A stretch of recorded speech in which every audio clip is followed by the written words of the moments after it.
Thank you for being here tonight. Please join me for the Pledge of Allegiance. Ready? Begin. I pledge allegiance to the flag of the United States of America and to the republic for which it stands, one nation, under God, indivisible, with liberty and justice for all. Okay. All right, good evening. Thank you for joining us tonight. We do have the majority of our board here tonight in person, and Roger Dome is here by phone. Roger, can you hear us? Yes, I can. All right, great. Our first item is to provide the instructions for addressing the governing board, and Darren, would you please do that? Good evening. The Ramona Unified School District welcomes your participation at the district's school board meetings. Your participation assures us in continuing community interest in our schools. To assist you in the ease of speaking and or participating in our meetings, the following guidelines are provided. Orange request to be heard cards are available to all audience members who wish to speak on any agenda item and or under the category of item C, which is public comment. These presentations are limited to 3 minutes per person or 15 minutes per item. Submit your completed orange cards to the board's recording secretary in advance of the presentation, right here at the end of this table.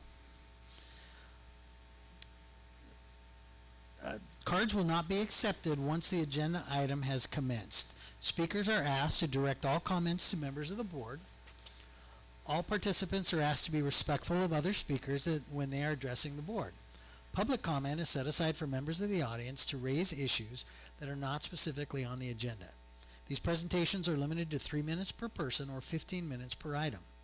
Public comments may be submitted online at the link listed at the top of the agenda.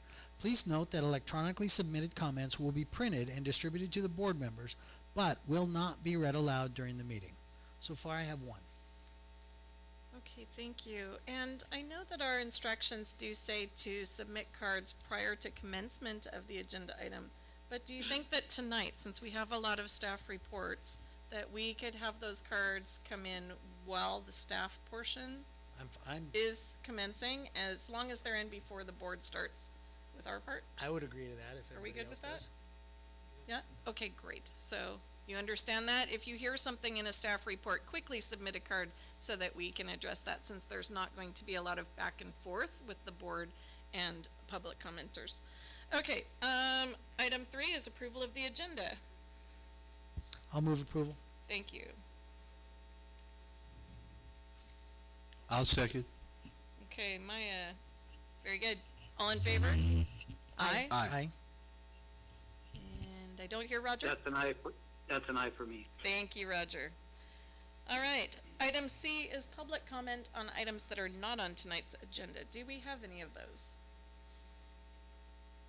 What?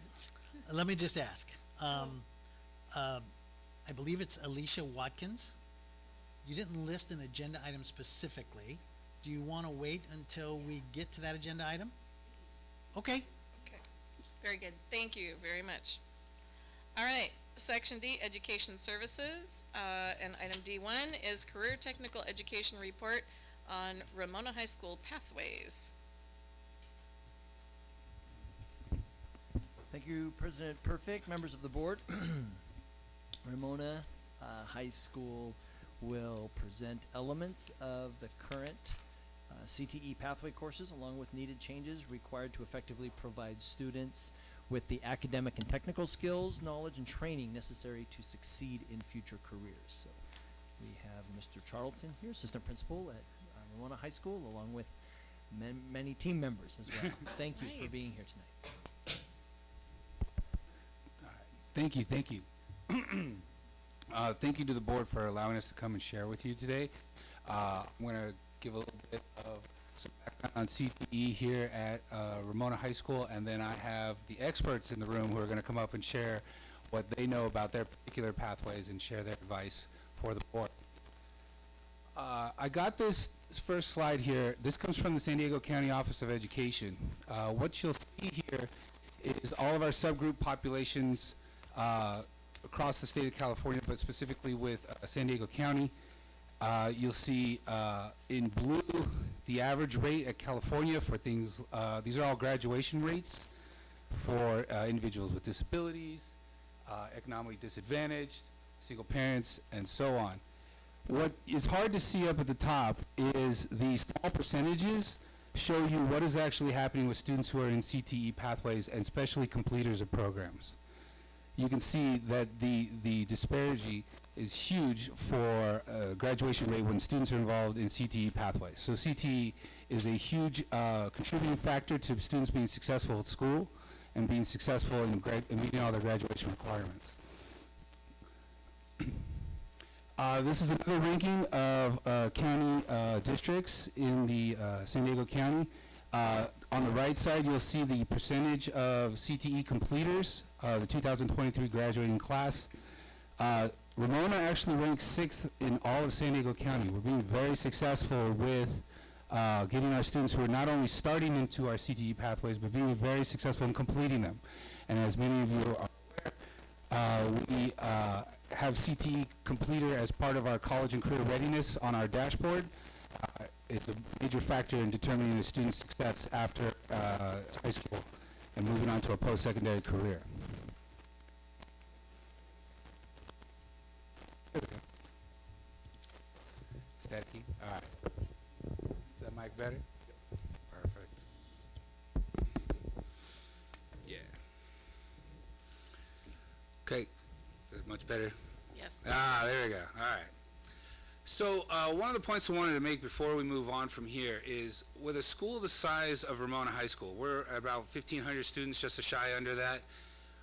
We should have roughly about 3 or 4 pathways that we have as a school.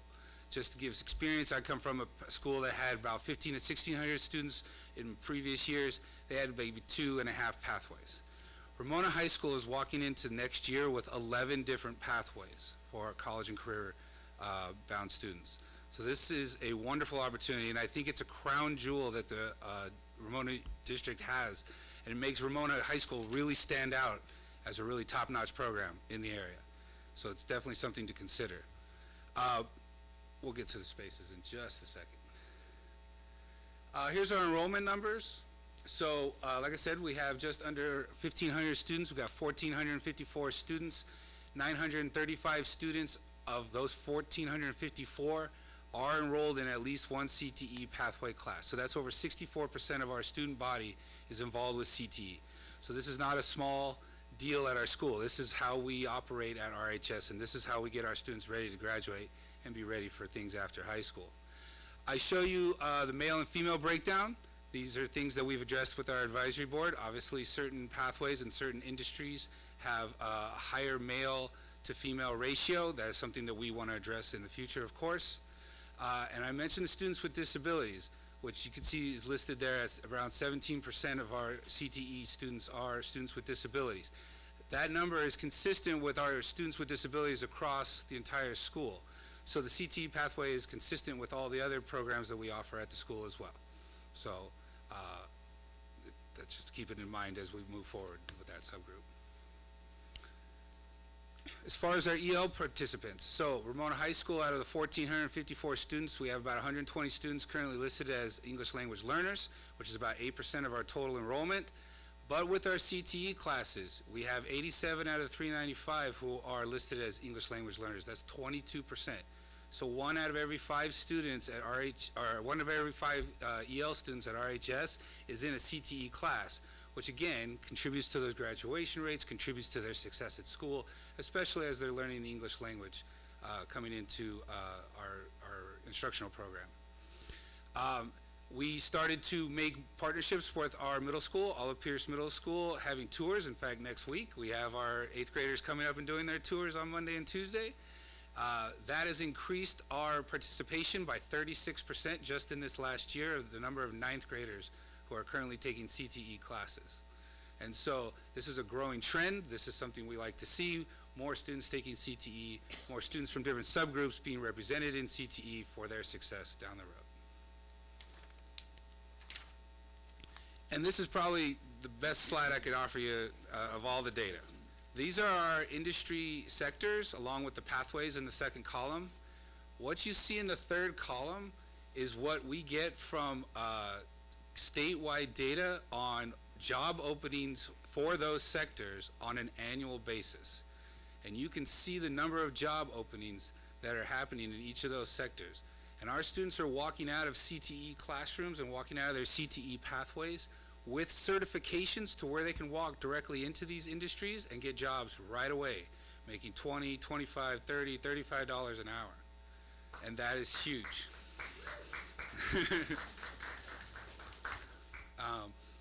So, I mean, all of them are just doing a wonderful job, and it's part of the CTE program that all of our experts that are going to come up here in a moment are connected with industry leaders.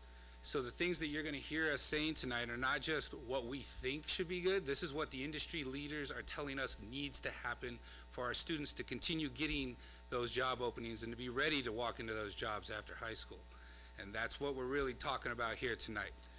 The theme you're going to hear a lot from our folks coming up tonight, you're going to hear things like we're making do, we're getting by, we're working with what we got, okay? And that's been fine, and to be quite honest, the folks that are coming up are just some of the most amazing teachers and experts that I can possibly tell you that I get to work with all the time. And the fact that they can make this work, and they don't just make it work, they make our students successful, and they're actually doing wonderful things in our Skills USA competitions and going up and representing the district across the state of California. So I just imagine what we could do if we really gave them the support, the materials, and the facilities that they actually needed to be top-notch with everything that they do.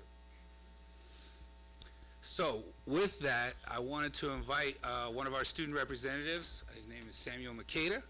I'm going to have him come up and speak to all of you. Welcome, Samuel. Thank you.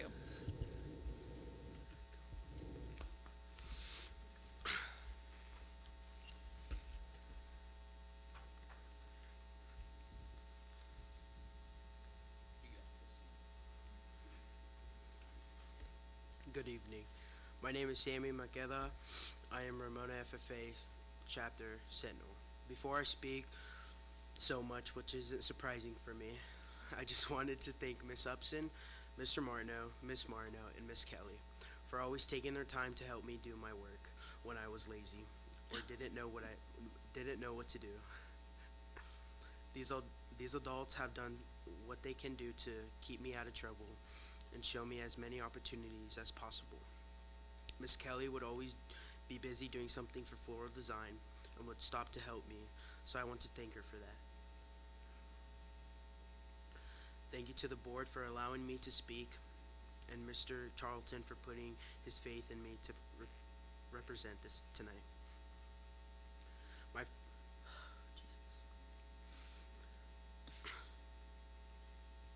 My freshman year, I walked into Ramona High School.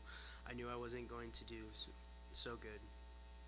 I knew I was going to get in trouble and everything. A couple days later, I had auto mechanics. It just wasn't my thing. I was failing the second day, so I went to my counselor and told him to switch me out. They told me, well, yeah, you can go to welding. So I was like, okay, yeah, I'll try it out. But I had to drop another class, which meant I would end up in ag biology. When I went to welding, Mr. Martineau we just locked in together. And I found out he was a person that was just there for everything. Next period, I had ag biology. And I asked Miss Upson if she was the one married to Mr. Martineau. And she said, no, that's the other girl in the other room. And so I went into the other room and talked to Miss Martineau and met her. At this time, I didn't know FFA was a thing. I thought ag was just another science class, and I had no idea what I've gotten myself into. Truthfully, ag and FFA has been the best thing that I have gotten into. My brother plays sports. I've tried working for the football team, but that was not my thing. These classes helped me learn a lot, knowing who I really am. In classes, we got to use our hands and learn about the most stuff in the world around me. I've learned about animals and plants and what it means to be in agriculture. Class is not boring. I've never walked through the doors and think this is going to be boring for someone like me with ADHD. This is a good thing. It keeps me busy and my attention. Attached to the CTE classes is FFA. Miss Martineau didn't even know me last year, but knew I was going to get in trouble if I didn't stay busy. She didn't give me a choice but to join FFA. Is a good program for students that can't always play sports or anything. I have health problems. It's so good for me and other students. Every student has to do an SAE project and work outside of class, which makes us try something new. Students have the opportunity to have an animal and learn about them and take care of them and show them at the fair. I live in an apartment, but the program gave me the chance to raise an animal because I can keep it at the school farm. Last year the pens were full of animals, but this also helped me work with others and get to know people. To be honest with you, the CTE classes are important to a lot of students. Most students enjoy working with their hands. You always hear kids say, "How is this going to help me in the future?" But I know that we're learning and these classes will help us. Any improvements and upgrades that the district can provide will do nothing but help the future Bulldogs. Thank you. Thank you.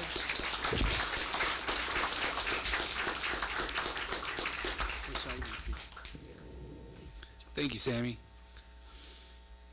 All right, so let's talk about facilities. So I'm going to give you kind of an overall vision of what we're looking at for us to meet those industry standards, to make sure that our students are 100% prepared for all the things that we want them walking into with those industry jobs that are waiting for them. We give you lots of good pictures. These are actually from high schools in the San Diego area, chosen by our experts who have visited other schools to show you how we need to make our students prepared, just as those other high schools are making their students prepared. So things we're looking at, a common area. We're kind of imagining a larger building with kind of a central area that would be for things like you see here in the picture, desks, study areas, multi-purpose, and then having the different pathways kind of off of that main area with workshops and classrooms and things that are specific to their needs all around. Storage is huge.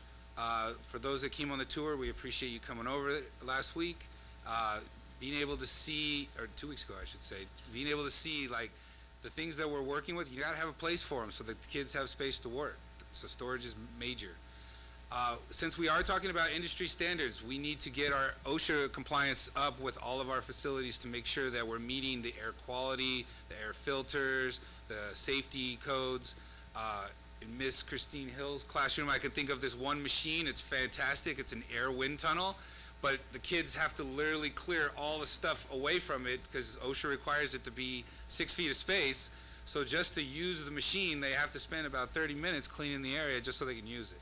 Those are the kinds of things that we need to make sure we have ready to go. We don't want to just be thinking about what we have right now. We want to be thinking about 10 years into the future. So we want to think about space for future pathways. I said we're walking in next year with 11 pathways for next year. I definitely can see us expanding this. This is the type of education that students really love being involved with. I mean, you talk to the students on campus, they love being in these classes and doing this type of work. Building in a culinary arts cafe. You might be like, wow, we're just going to give them a cafe? No, this is all to meet industry standards because, as Mr. Perez will tell you here in just a moment, we want to make sure that we're not just training them on how to cook food, but how to run a restaurant, how to do the serving, how to be the manager. In fact, one of the new pathways we're even talking about right now is having a building entrepreneurship type of pathway that could link all the pathways together on how to run orders, to subcontract out, to get work orders done, to be able to handle the money, and just be able to work a whole facility where everybody's just collaborating with each other in many different ways. Teacher planning area. I know we think, oh, what do they need for that? We got to have our pathways all humming in the same direction. And so to do that, we got to have space for all of our teachers to be able to work together, to plan together, to cross-curricular lesson plan together, so that all the students know exactly where they're fitting in. And I already mentioned the business model there. All right, with that, I'm going to start bringing up our wonderful CTE teachers. Our first teacher is Miss Christine Hill for our engineering pathway.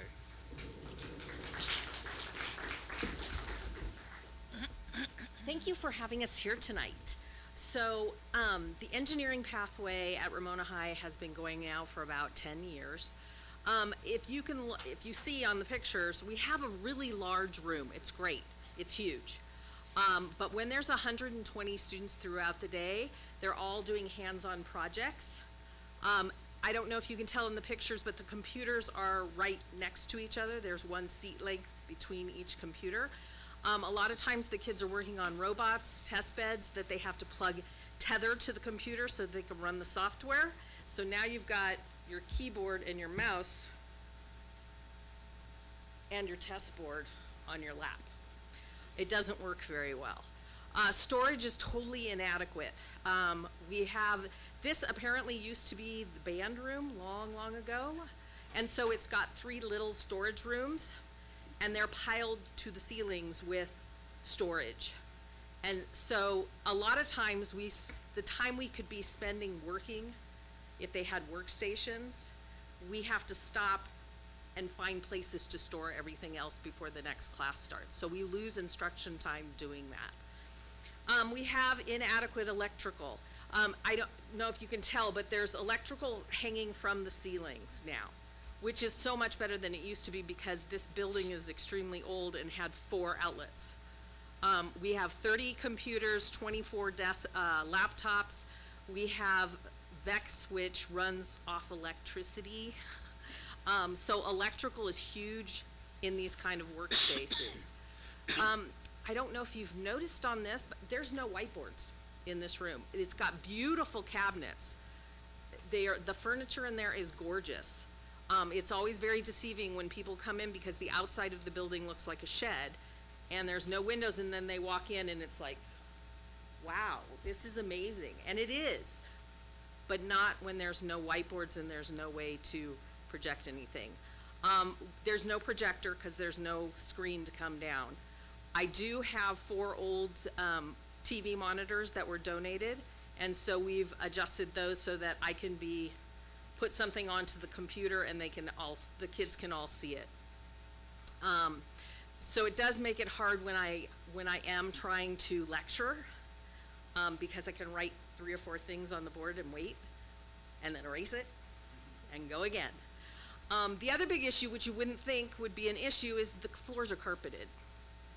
We have pieces of equipment that we're using, components that are extremely small. If you've ever seen an LED light emitting diode, they're like 1/4 of an inch maybe with little wires. As soon as something falls onto the ground, it's pretty much lost. We do a sweep once a month, and everybody walks from one side of the room to the other picking up little things that they can find. The other issue is that at one point there was electrical in the floor. And so now there are these holes in the floor because it was plastic covers, so the plastic covers broke, and all my students have rolling chairs. And the wheels fit absolutely perfectly into those holes. Yeah. So a student will go to work on their computer and move, and the chair stops moving, and they keep going. Physics at work. You can change this. We have this lovely lab. It's a very big room. It is not attached to the classroom at all. So for me to have students go over to the lab, they leave my room, they go to the next building, go in, and they're working in there. So as the teacher, I have to be running back and forth. We do have a garage door. That's where the picture was taken from. So we leave that open. But as you can see, there are things everywhere. In the bottom left-hand corner picture, we had students that were competing for skills with robotics, and they had to make the field that they had to run the robot on. And right next to that are 3 machines. So we had to move the machines out of the way so that they could do that, and then none of the machines can be used. So the other issue is that there's no tables in that room. If you look, there's no place for the kids to take data. They always have to take data. They can do simulations in there. We have a wind tunnel, it's amazing. But when you're taking the data, they're literally with clipboards, I have clipboards in there for them, so that they can stand and write things. There's no place to sit at all in that room. So it's very difficult to use. There are 6 3D printers in there, which are fabulous. They're also 8 years old now. Just like iPhones, any phone, the manufacturer will stop making updates so that you have to purchase a new one. And that's what's starting to happen, is we have the old software, but once that software stops working, then we can't use the printers anymore. Ventilation is a huge issue in this room. We have a laser engraver, and a lot of times it's running acrylic. Acrylic is toxic when it's burning. And so we have, I don't know if you can see on the bottom picture, there's a purple machine there. Right next to that is an air purifier. And it does a decent job, but not a good enough job, so we've moved that machine right next to the garage door so that we can open it up. Kids are told, they go in, they start the machine, and they leave. We don't watch it because I don't want them inhaling all of that stuff. Let's see. We don't have a clean station, so if someone gets something in their eye or anything, we have a sink with a little tiny faucet. We would have to stick their head somehow under the sink and get the water to them. So there also, if you look, there's no storage in this room again. All of those racks that have the orange and yellow boxes, there's 2 more of those on the other side, and there's another 2 on the other side. We were really lucky, San Diego State and I have a really good relationship, and when they stopped using VEX for their summer courses, they donated all their VEX to us. So we have enough materials for every student to be able to build their own robots, their own test beds, anything that we do, any rigs that we have to do. The students can each individually do that, but there's no place to keep it. And once they've done that, usually I don't have them do it because there's no place to store it once they've made it. Tell me what word you're using, VEX? I'm sorry. VEX is like, okay, I'm a little old. Sorry. A Rector set. Except that it has motors and sensors, so there's distance sensors, so they can program it. Thank you. Sure, sorry about that. I think I covered everything on that. So ideally, what would our room look like? This would be the classroom, and I don't know if you can see on the sides, there are windows off to the sides, if you can see those red funnels, tubes. That's actually a lab, and there's plexiglass between those so that the instructor can see into the lab, but students could still be working in the lab. If you go straight across from where the students are, there's another lab there. And then to the right of that lab where you see the black with kind of beige looking items, that's a storage room where everything is stored. And then next to that is another workshop area where they have a rig set up so the teacher can go and demonstrate something without having to move everything. The other thing that you can't see in here is movable cabinets. So underneath the work tables, there are cabinets, but they're on rollers so that the students can take those out. That's all their equipment. They've got it all right there. They can work on it. The cabinet can also become a table. And then when they're done, it all goes back into the cabinet. And then that gets pushed under the tables. So you don't have this, like my kids running to the other room to put things away and coming back. Projectors, there are projectors. I think there's 4 projectors in this room and different monitors in different areas. So even from the lab, you can project into the labs if you needed to. And it's just an open concept room. So everything is in one place. I think that's it. All right, thank you, Ms. Hill. Thank you. Thank you. Mr. Orlando Perez, come on and talk about our culinary arts pathway.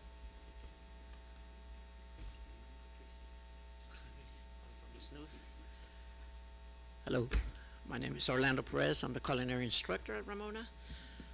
Thank you for having me here.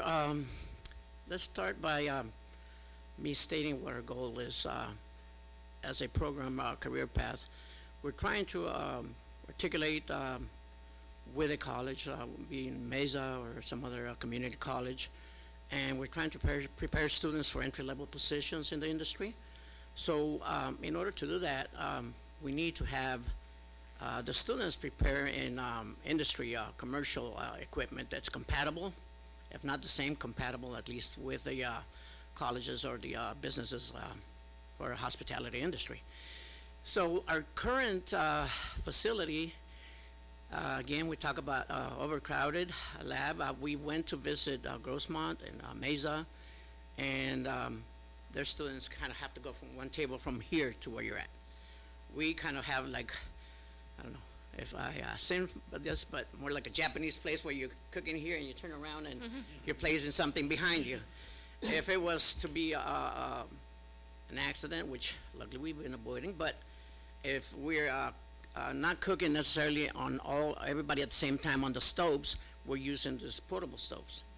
If somebody was to spill a soup or something and they back into somebody else, it would be a domino kind of thing where it would be catastrophic. So hopefully we stay safe, but the ideal facility would address this issue about overcrowded. We have limited storage for dry goods, and what I call dry goods is a grocery like rice, sugar, and all those other things that are not refrigerated. And we also have 2 stoves, where that's like 20% of our students cooking at once. So that's why we gotta use the smaller stoves, because if I'm doing a demo and I want them to all see, one, they can't instantly go to all to the same stoves. So they have to disperse into the other tables that you can see behind on the first picture on the metal tables, and some are metal, some are wooden tops. But the tables is another issue. They're not as safe as industry would require. So that's another issue with the current setup. Refrigerator and freezer space. We have stainless steel refrigerators. That's an improvement from my last place where we had more like a home one, but still lacking the need of what the industry would need. We do cater around the community. We cater here to the district. We cater to Women's Club, to For Us, just to name a few, Sunny Ramona facility. And when we do cater, in fact, last Thanksgiving, we had 8 turkeys. Think about storing 8 turkeys when you're brining them, and then students having other side dishes that they need to store. So the refrigerators are limited. What I envision in an ideal facility would be having walk-in refrigerators. Walk-in refrigerators would serve as a storing purpose, but also teaching them safety and sanitation, where you have levels. If you have something like raw chicken, you would put at the bottom. At the current facility, what we have is like you put it where there's room. There's not, where you have a choice. Okay, you're gonna put 8 turkeys at the bottom level. It's not gonna happen. So you work with what you have. But so that's another thing. Ideal facility would have a walk-in. Some of the hotlines. We need a hot lamp where we cook something. Let's say we're cooking for a table of 5. By the time you cook the 5th dish, the first one's already cold. So we need them to stay hot so we can eventually envision a restaurant operation where students can learn to role play, be managers, be anything from the front of the house, which is like the hostess, to waiters, expediters serving the food. That's why we have up there the restaurant in the ideal facility. But so having the necessary equipment to store, to do safety, and other things that are usually found in colleges or entry-level positions in restaurants are additional grills where you do the marking, the diamond marking, fryers, steamers, which we don't have, sous vide, salamander is the one that melts the cheese on top, or like a lot of Mexican dishes use that, but for other purposes too. So we would like a appropriate food washing station separate from the dishwashing station, because sometimes we spend a lot of time with the kids at the beginning following protocol. Let's go wash our hands, and they're washing at the sink, at the three-compartment sink, at the other sink. We have a smaller one, and I even let them use the restrooms, but if we had separately, they could simultaneously be washing something they need as produce, and at the same time hygienic. So with that, this is not one kitchen, but this is 1 out of 6 at a college. I used to take the kids in Cerritos to visit and compete.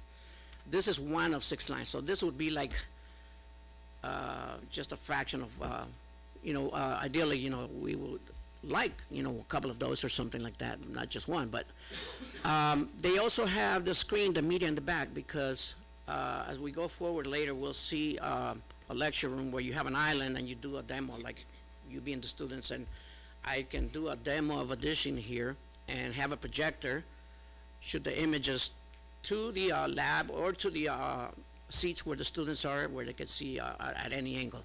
Right now, in our current facility, we have a projector behind. There's a table behind the projector, so if I was to pull it down, those kids wouldn't be able to see. So we're all crowded around the hotline, the middle of the tables. So that's another thing of need in our career path. And last of all, I'd like to touch base on the restaurant. The restaurant role playing, it will show kids. Well, this is the model of the island there, something similar to this, and where the kids are around. Because at the current time, we do have a classroom, but they're all foldable plastic tables, and they absorb anything. And with that in mind, we're talking about safety and sanitation. But this would be an ideal setup. We could demo for the students. If we had some other kind of presentation, that would be useful too. So the restaurant part of it, we can see that one. There's at the bottom, there's a POS. We do use that one, but we have one right now. If we had, at least 3 to 6, we could simultaneously teach all the students about counting change, which is important now with phones. Everybody's forgetting about math, and they'd have to pull out their phones. And I've taught this one before, and the kids that are working in the industry come back and tell me, Mr. Perez, I'm using that while you're teaching me those skills right now, giving change at McDonald's or something like that. So I think that's important, and that has more than just a register. It has a menu where you can develop menus. Some kids don't go out and eat as often, so they don't know the difference from an appetizer, what comes first, soup, salad, and your entrees. So developing a menu and knowing about food cost and even labor, like if you were to do a right setup, there's even software programs where knowledge matters. It's like a virtual business, running a business. You find a location, and this could tie up with that, where kids could play a fictitious one, and then have the restaurant, which is on top, the seating, and the corner one is Vista High School. The one says Culinary Arts, but we wanted to put some. I think this one is Mesa, if I'm not sure, but they have a similar setup where you have the window behind, and they're prepping, and this side there's a restaurant and then a balcony. But that will show, when I have the students cooking in my class, I always have a table of 6 and have them role play where they're managers. They're in charge of cleanup or washing or cooking, whatever it is, and they always rotate so they can cross-train. I envision that here where they can learn what the industry does. Industry, with all the cuts they do, they're always having one person. I worked as a multiple positions in one restaurant when I was a manager. I was cooking or I was receiving, and it's good to learn across the skills. So that's the role playing there for entrepreneurial that I envision for our career path. Okay. So one thing I wanted to add, if I can go back here for a Sure. second. So, sorry. I forgot. One thing I wanted to add is I was able to observe Mr. Perez's students cooking in class, and they were cooking a Vietnamese soup. Yeah, it's Thai. Yeah. It was great, but here's the thing. Because of his limited storage space, he didn't have enough materials for every kid practice cooking the chicken or practice cutting the chicken. So only one kid got to do it out of the group of 4 or 5 students. He didn't have the ability for each station to switch roles, and so for all the kids to actually learn all the pieces. So when it came to cooking the chicken, there weren't enough burners for all the kids because there wasn't enough space for them all. And like he said, if they move around, they're going to trip over themselves. So it's really in the best interest of students if we have the space so that they can all learn the skills all the time in his program. Thank you, Mr. Press.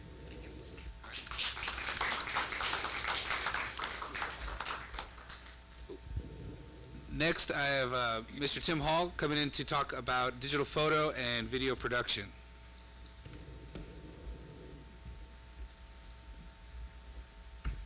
Hello, thank you for having us here.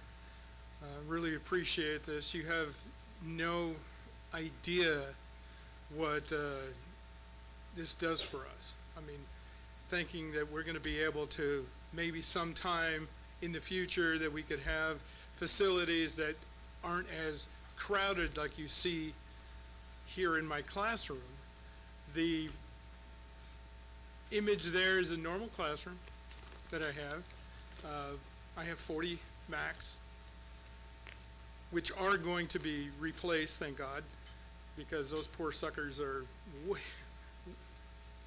old.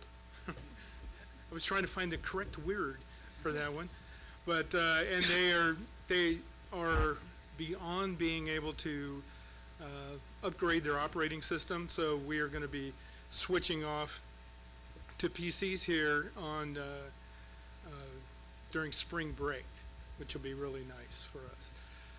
In this classroom, not only am I going to be teaching my still photography students, I also use the facility to do video production, just basic video production, how to make basically all of a sudden, my mind just goes blank. I hate when that happens. Yeah, and movies and videos, basically projects for our broadcasts. The one thing about this class is it's too small for the numbers of students that are in it. Okay, 40 students, 40 computers is really, it's very tight. There's no room to accommodate, really have any photo printers, so I really don't have a printing component of my still photography in there. I have one printer that works. The others were killed during COVID for lack of use. And my studio, if you look all the way straight down on there, that door, there's that is my studio. And it's basically a storage room that I converted into a very small studio. It's not the best, but it works. You know, come back to that word. Now, ideal for this type of system, basically, the ideal digital photo 1 or 2 classroom and still photography studio, they should be right next to each other with a common pass-through so that the instructor can see into the studio itself while being in the classroom itself. I found this, I really liked this setup. I thought that was really good. And in fact, the studio, you could see the part of the classroom itself through the passway that's in there. And it looks, I would love to be into a class like that. Okay, photo classroom with a complete photo studio attached and the classroom pass-through. Go to the next one, please. Now, the one thing we do not have in Ramona, we do not have a television studio. Okay, we do have, when the A wing was built with the PAW and all that kind of stuff, there was provision in that for a studio, and it's now Miss Cameron's dance room, and her office is actually the control room for that, our non-existent studio. This is something that we would probably more than likely need. Maybe not this so wildly innovative looking studio, but something along those lines. if we want to have a broadcast journalism component of the video production, this is something that is needed. And this eventually should have two instructors, one that would handle all the still photography, the other one take all of the production, video production, and do that. That would be nice. So I would say, looking at this, you might think, wow, that's crazy.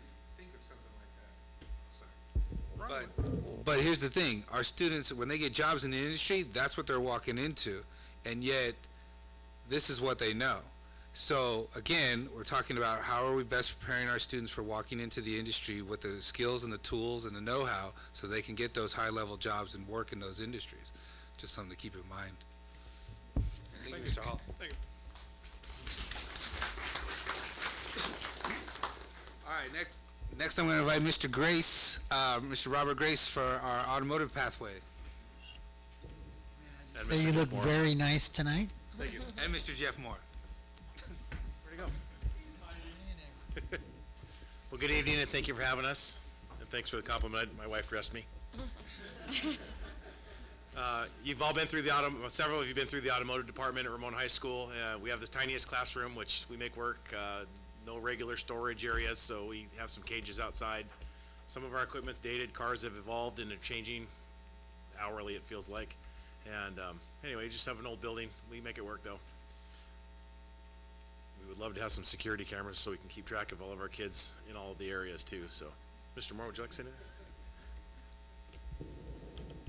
Okay, so from an outsider's perspective, this is my first full year teaching at Ramona High School.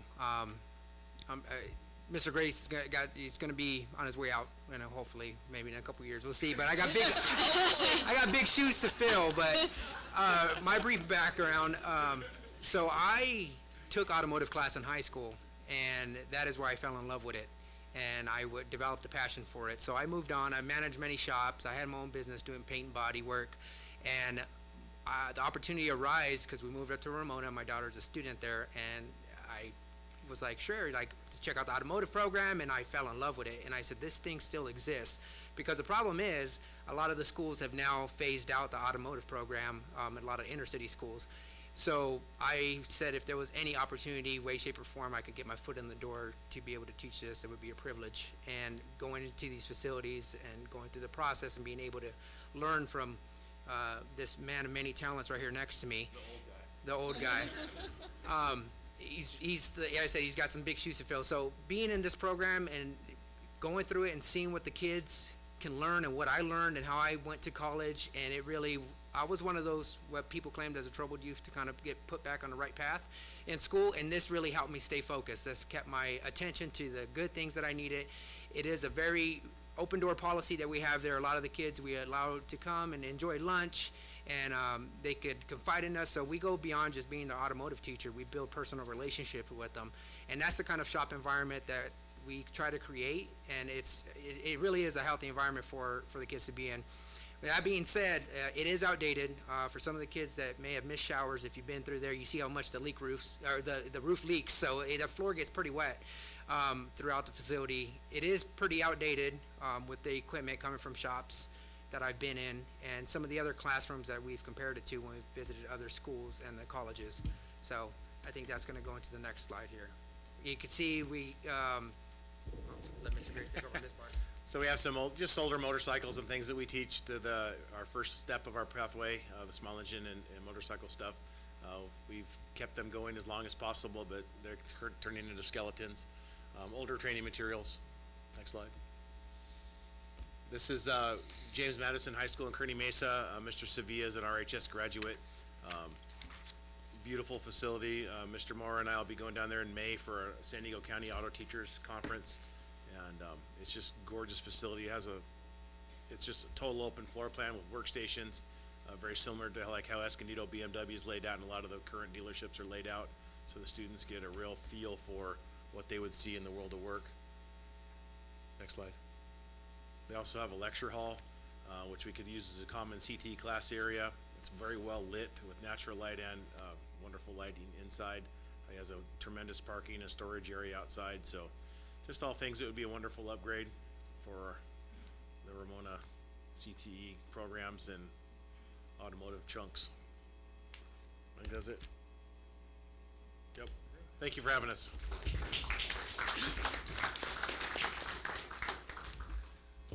Next up, we're going to invite our agri-science team to come up and speak on 3 different pathways. So we have Ms. Mary Martineau, Mr. Curtis Martineau, and Ms. Daniel Upson. We just need you on the mic. Perfect. I got this. All right. Good evening. Thank you for having us. We're here to talk about the agri-science pathway, and like Mr. Hall said, I appreciate this opportunity. I always pull into the dirt lot every morning and ask Curtis, how can we find a donor to make a CTE empire down here? And I think that comes from the agriculture department and its growth in the last few years. So those of you that were instrumental in that, thank you. I really and truly appreciate all that you did to grow the ag department. And we've gone from having like 50 students at a meeting to having 150 to 175. So everything that we foresee for the ag department, I think really and truly comes from not making them farmers and ranchers, but teaching them about what that word agriculture means. I had a conversation with a student the other day, and she was telling me she wasn't going to finish the pathway because it didn't fit in her career interests. And I said, what are your career interests? And she said, I want to work for the National Park Service. And my jaw hit the floor. And I thought, do you really know what agriculture is? And I think that a lot of our time is spent repairing things, as you know and as you've seen. And so tonight we're just going to talk a little bit about what we foresee as far as the ag department goes. So first is the ag science, which is the 3-year science pathway, the biology, the chemistry, and the interdisciplinary science. Right now, this is my room on the bottom and Danny's room on the right, and ultimately what we need is just lab stations. We are teaching with countertops. Emily will tell you, she just happened to show up tonight. I will pick her up and move her to a lab station in class along the counter to finish a lab because there's no room to move in our classrooms. So any type of separate lab stations away from where they're taking notes and lecture, that sort of thing. There's a lot of ag departments that have indoor growing facilities. A large part of the ag science curriculum is what we call our agri-science project, which is literally a science fair project. They can take that to our state competition in FFA every year and they can participate in that. So having those types of facilities where students can do things inside the classroom as well as outside the classroom is huge for us. I'm sorry for my voice tonight, but I'm going to keep going with it. For the ag mechanics and welding, ag mechanics was brought back. There was a lot of support for that from the school site, so I thank you for that. Looking at here, we all said we make do, we get by, we do what we can, and that's kind of how we do it for the students here. In the shop, same thing as auto. I mean, today was buckets after buckets, leaky roofs, and electrical coming out of the walls, but we get through it. On the shop that we have, it's a great shop. It gives them the know-how what they need to do when they get to the industry. On the bottom, we're just building up a wood shop. The wood shop has been taken off. There's a lot of kids getting involved in it, and with competitions. And the wood shop is just an old storage shed. And maintenance came in, and they put in heat, and they dropped down some power, and we got it up and rolling, and we're just doing what we can for storage. But it's not what can we get by with. You want to know, what do you need? And I think for all of us for CTE, we all agree that when a student comes in one of our classes and we're in one pod, they may go to Mr. Mora, because he and I have talked about it. They build a trailer in my shop, but we go to Mr. Mora and say, can you please paint this? Go to Ms. Hill, can you please design this? And we go into a business management, can you please do the invoices? And it's one project for a whole CTE. And one building where we all can be near each other. On multiple bases, Otto will send stuff down to us. And I love doing stuff for Otto, but it's kind of like, okay, I know we lose our kids for half a period, but then bringing stuff back and forth. Or culinary brings stuff down to fix, and culinary works with agri-science to grow in one area. For the shops, these pictures are from a brand new facility at Paris High School. That I just give you the small portion. They sent me files and files of everything they did. It is massive. It is a massive facility, whether it's individual welding booths, just like you would at Palomar College, who we are articulated with. Welding and woodworking is articulated with ag mechanics. So when they go in there, they actually have individual booths with working hoods for the collection of all the fumes. Lighting in the welding booths, which is great. And our kids can go into an industry and work, but they have the skills. It's more of, can they go from one shop to another shop, even though what CTE they took, and they know how to move around a building. They know where things are, they know how to store stuff safely, and they know how to follow the OSHA rules. Workbenches, Mr. Charlton came in and observed we're doing household electrical. So they're running electrical boards on top of the little desk. And he made the comment, you need tables, you need benches. We can make them, we can buy them, that's easier. But it's fun that kids can build these benches to where they have room, they have the tools, they have the facilities, and when our students leave Ramona High School and they go to an industry, they don't feel like they might be behind. They are ahead, they know how to figure stuff out, they know how to work with what's there, and they don't have to ask a lot of questions, which on an employer, you want someone who's going to take that knowledge and take the initiative and get stuff done. So of our current facilities, right now we have 2 trailers being built. I can only hold 2 dump trailers. These are 14-foot dump trailers. And we're moving them around with the crane that we got. But then I have 5 trailers on standby, waiting to come in to get repaired. We can pop those out in a week. I don't have a place to store them. We put them on the farm. I beg for forgiveness later. I store them on the farm, but then I have to go in with the truck after parents leave, pick them up, bring it around, and then, guys, we got to pack everything up and move it back before parents come in. Having a locked area where they can leave their projects, leave the trailers out. They're already outside. They can sit out there for another couple days, and they have an area to work and move in and out. Unloading equipment, and I'll bring this up, and I probably can speak for Otto and even culinary, who does this. When we unload supplies, right now when a truck comes in, we had 1/4 inch plate to 3/4 inch plate being hand delivered, typically by myself because it's during my prep. So the driver and I unload them, or students are there, we're unloading plates. A loading dock, and this was something that I think we talked with Mr. Charlton. When we do a business management, kids can be in charge of shipments coming in and out. And how do you work in a loading dock safely? And how does product get to photo, get to culinary, get to auto, get to engineering, get everywhere? And then how do we load up trucks? A forklift would be fantastic to bring stuff off and load things up. And especially when we move things around like trailers. These trailers that come in, we have 2 coming in that need brand new axles and things replaced. We flip them upside down with the crane. Now do that at a specific time. It's all done safely. Like it's good, but there is other type of crane systems we can use, so when they go into the industry, they know how to operate that crane and know the cues and know the signals and know what they're supposed to do.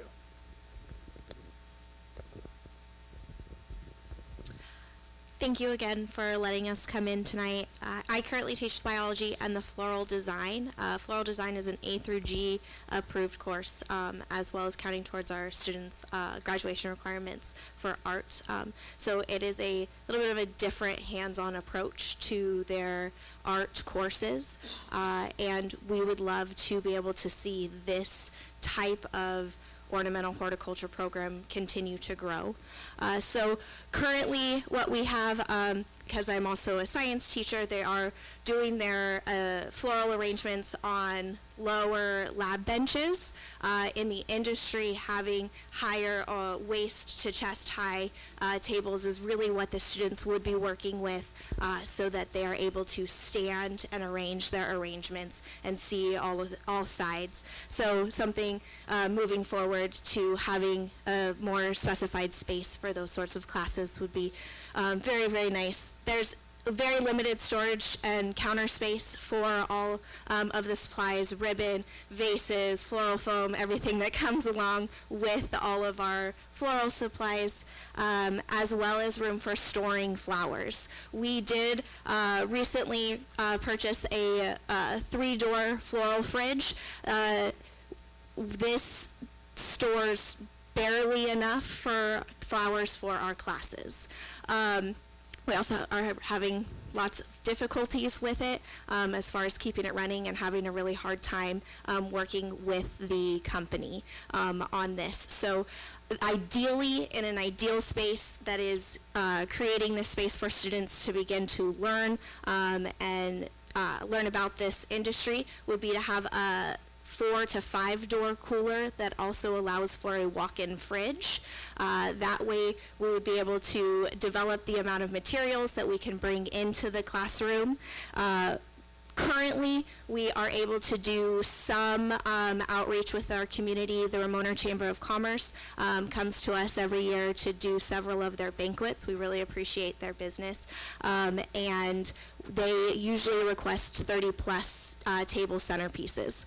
So being able to bring in and have this space where we can safely have all of their flowers and keep those flowers for them would be wonderful. And then being able to also expand that, once again talking about our business program, to potentially other communities and individuals within the communities. Many schools up in the Central Valley have flower sales just on a regular basis throughout their campuses and for the community, as well as doing weddings and different events like that. So having a larger fridge would allow our students to actually learn what it would be like if they were florists in a floral shop.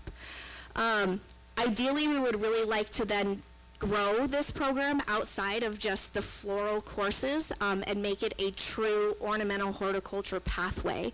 And that would bring in courses focusing on landscape architecture and landscape management, as well as nursery development and nursery design. Our local community has several nurseries and numerous landscape management opportunities, and so that is something that our CTE advisory board would like to see us grow and develop, because it is such a large industry in our area, and the potential for working in nurseries is really high for our students, which links also into our science courses, where we discuss soil sciences. They learn about pest management, as well as several other topics and plant science topics. So being able to develop that pathway and continue to tie in with our other courses would be very beneficial for us. So kind of leading into our next topic, having outdoor lab space for students to have the potential to grow and learn about nursery and landscape would also be beneficial. So rounding out, of course, the agriculture department is a little bit different than everybody else because we have, or should have, what's called an agricultural land lab, meaning we have the facilities to raise project animals. We have a working greenhouse, maybe some raised beds where we could work with culinary, even an orchard or some form of plant science we can do. There's pruning. There's all kinds of different things that we could potentially do if we had the opportunity to expand past that fence a little bit and use some land for some actual crops and soil science type things. If you've ever been to our barns where we keep our animals, when we say we make do, we make do. It is a floodplain and a muddy mess right now, but we do the best we can. We keep our animals happy and healthy. I was raised to be a stickler on cleaning animal pens, so our kids, they clean their pens or they get in trouble for it. But the facilities definitely having a good barn facility for our project animals would be huge. Something where the animals can get out of the elements and clean and dry. If you go by in the next few months, you'll see red lights all down the barn because we're trying to keep our pigs warm and utilize the facilities that we have. So having better facilities for the animals would be instrumental for our students that are raising projects like Sammy. We also talked about the potential of having an animal processing facility where we teach or we work with the culinary department to do something like food handling and food processing. We do have the potential to process or to raise birds for the culinary department, so we could work hand in hand with them and doing stuff like that, having a walk-in freezer where we could store any type of meat that we have, that sort of thing. And then, of course, we have a van, we have ag trucks, we have vehicles that it would be amazing to have those stored on campus. They used to be out here on the track, and so they're no longer there, but the van barn is now taken up by wood shops. So we get creative in storing the vehicles, but having storage for our school vehicles so they're easily available for us to use whenever we need to use them. There's lots of different things that we could come up with as far as that ag farm facility goes. And then just rounding out when I talked about the increase in numbers, like Mr. Grace said, having some form of a lecture hall would be amazing if we didn't have to try to, rock, paper, scissors it for the paw every time we have an FFA meeting. Having a facility that CTE could use for Skills USA parent meetings or Skills USA student meetings and FFA meetings and even our awards ceremonies and that type of thing. Ramona in general is lacking in facilities to have large meetings and large banquets like that. So having some form of that on our campus would be great. And then our students are required to do online record books and keep track of things. I know in Skills USA they have to do resumes before they actually go to their competitions. I realize that everybody has Chromebooks, but having a computer facility where students could actually work on those projects and we have them all together and they have actual working computers and copy machines and printers that could be utilized for the CTEs and the CTSOs would be fantastic. One thing that's not up here, I have gotten together a document when we were given the task of coming up with ideal facilities. All of the CTE teachers gave me different websites to schools that are somewhat local that you could look at, even websites with different pictures of facilities, and I will prepare that and give that to all of you to kind of look at and have some ideas of where our ideas came from. One other plug, it is National FFA Week, so perfect timing, but we have your goodie bags for you this week, so we're going to make sure you get those before we leave here tonight. So again, thank you for having all of us here and for the potential of building our facilities. Thank you.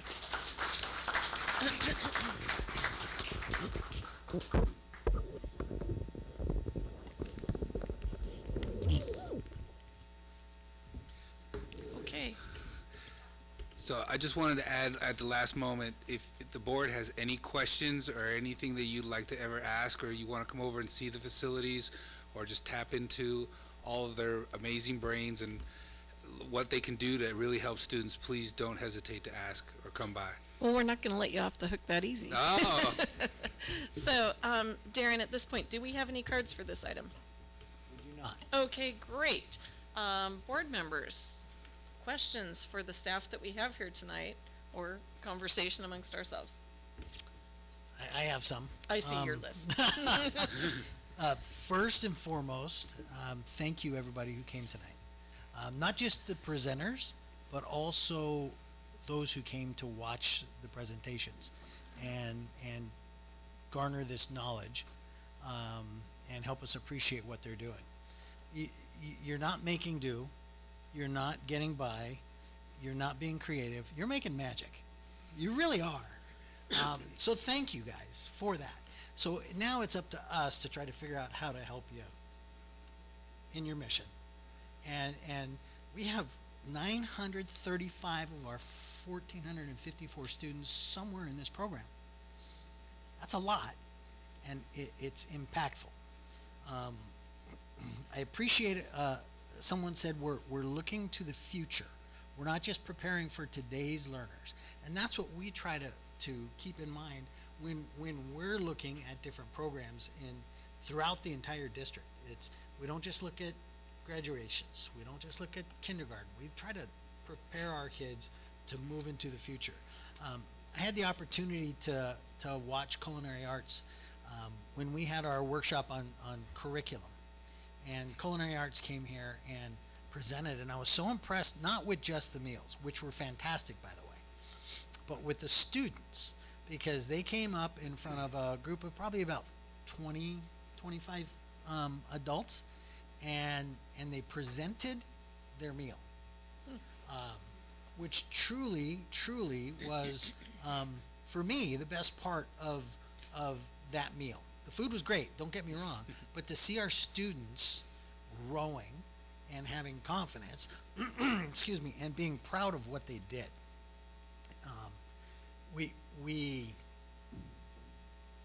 Could we put more in culinary arts if we had the room and we had the facilities? Could we put more in welding? We are a community that thrives in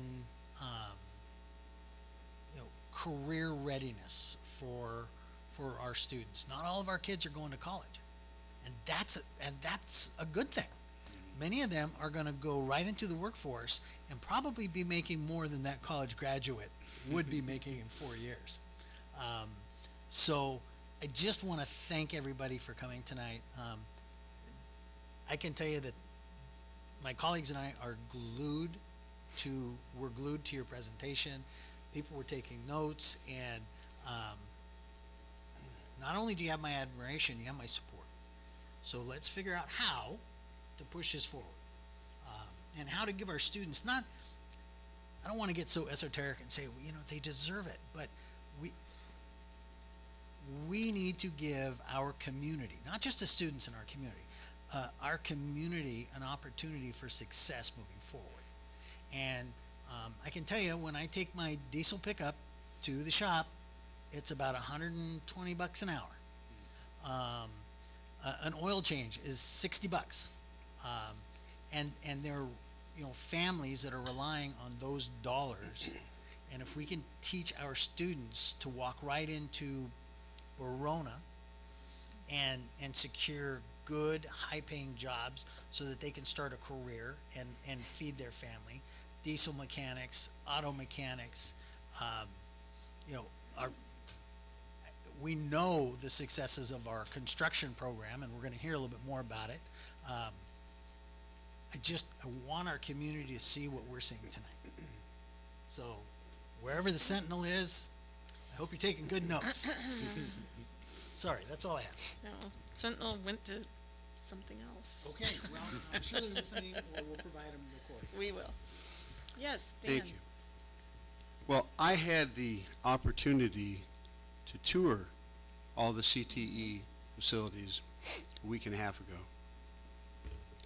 And I came away with the impression that we are so fortunate to have teachers who are so knowledgeable in the level of their skills, but more than that, they're dedicated to teaching their students.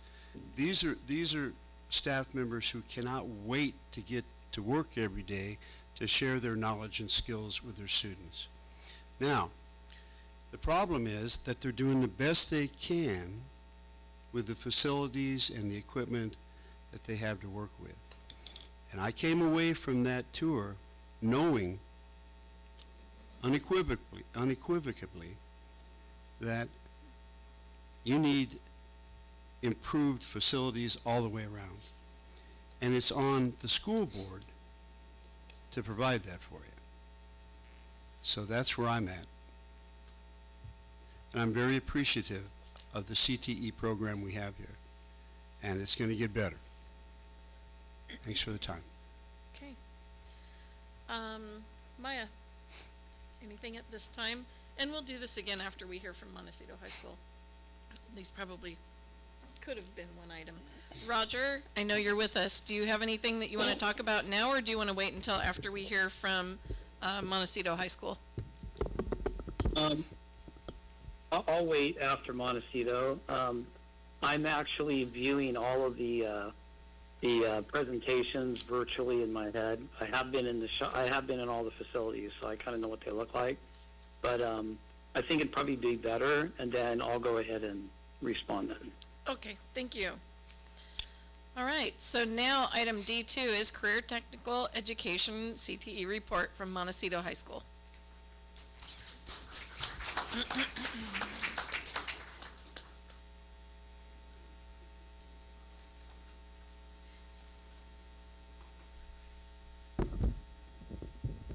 Thank you.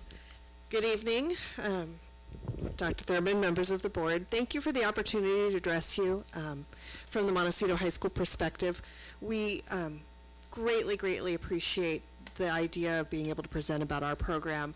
Construction is such an important part of Montecito High School's identity. And we appreciate all the support of the board and our community, and we are lucky to have an amazing instructor in Mr. Jordan as well. Just as a really quick overview, our pathway is technically called commercial and residential construction, so very different from some of the other pathways that are out there. And Mr. Jordan covers electrical, plumbing, framing, and masonry as a part of his curriculum. And he's always attuned very much to industry standard, to what is going on in terms of safety, equipment, tool usage, and that kind of thing, and has some amazing connections out in industry and in the community with some different groups, companies, and organizations.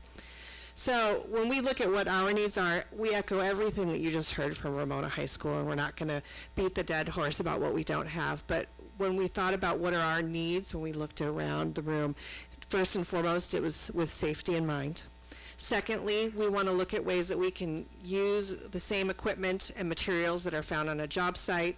Third, we want to make sure that we have access to sufficient flexible space that maximizes learning opportunities for our students. And then, of course, which you heard a lot from Ramona High School, adequate storage for all the materials, supplies, and large projects that are going on.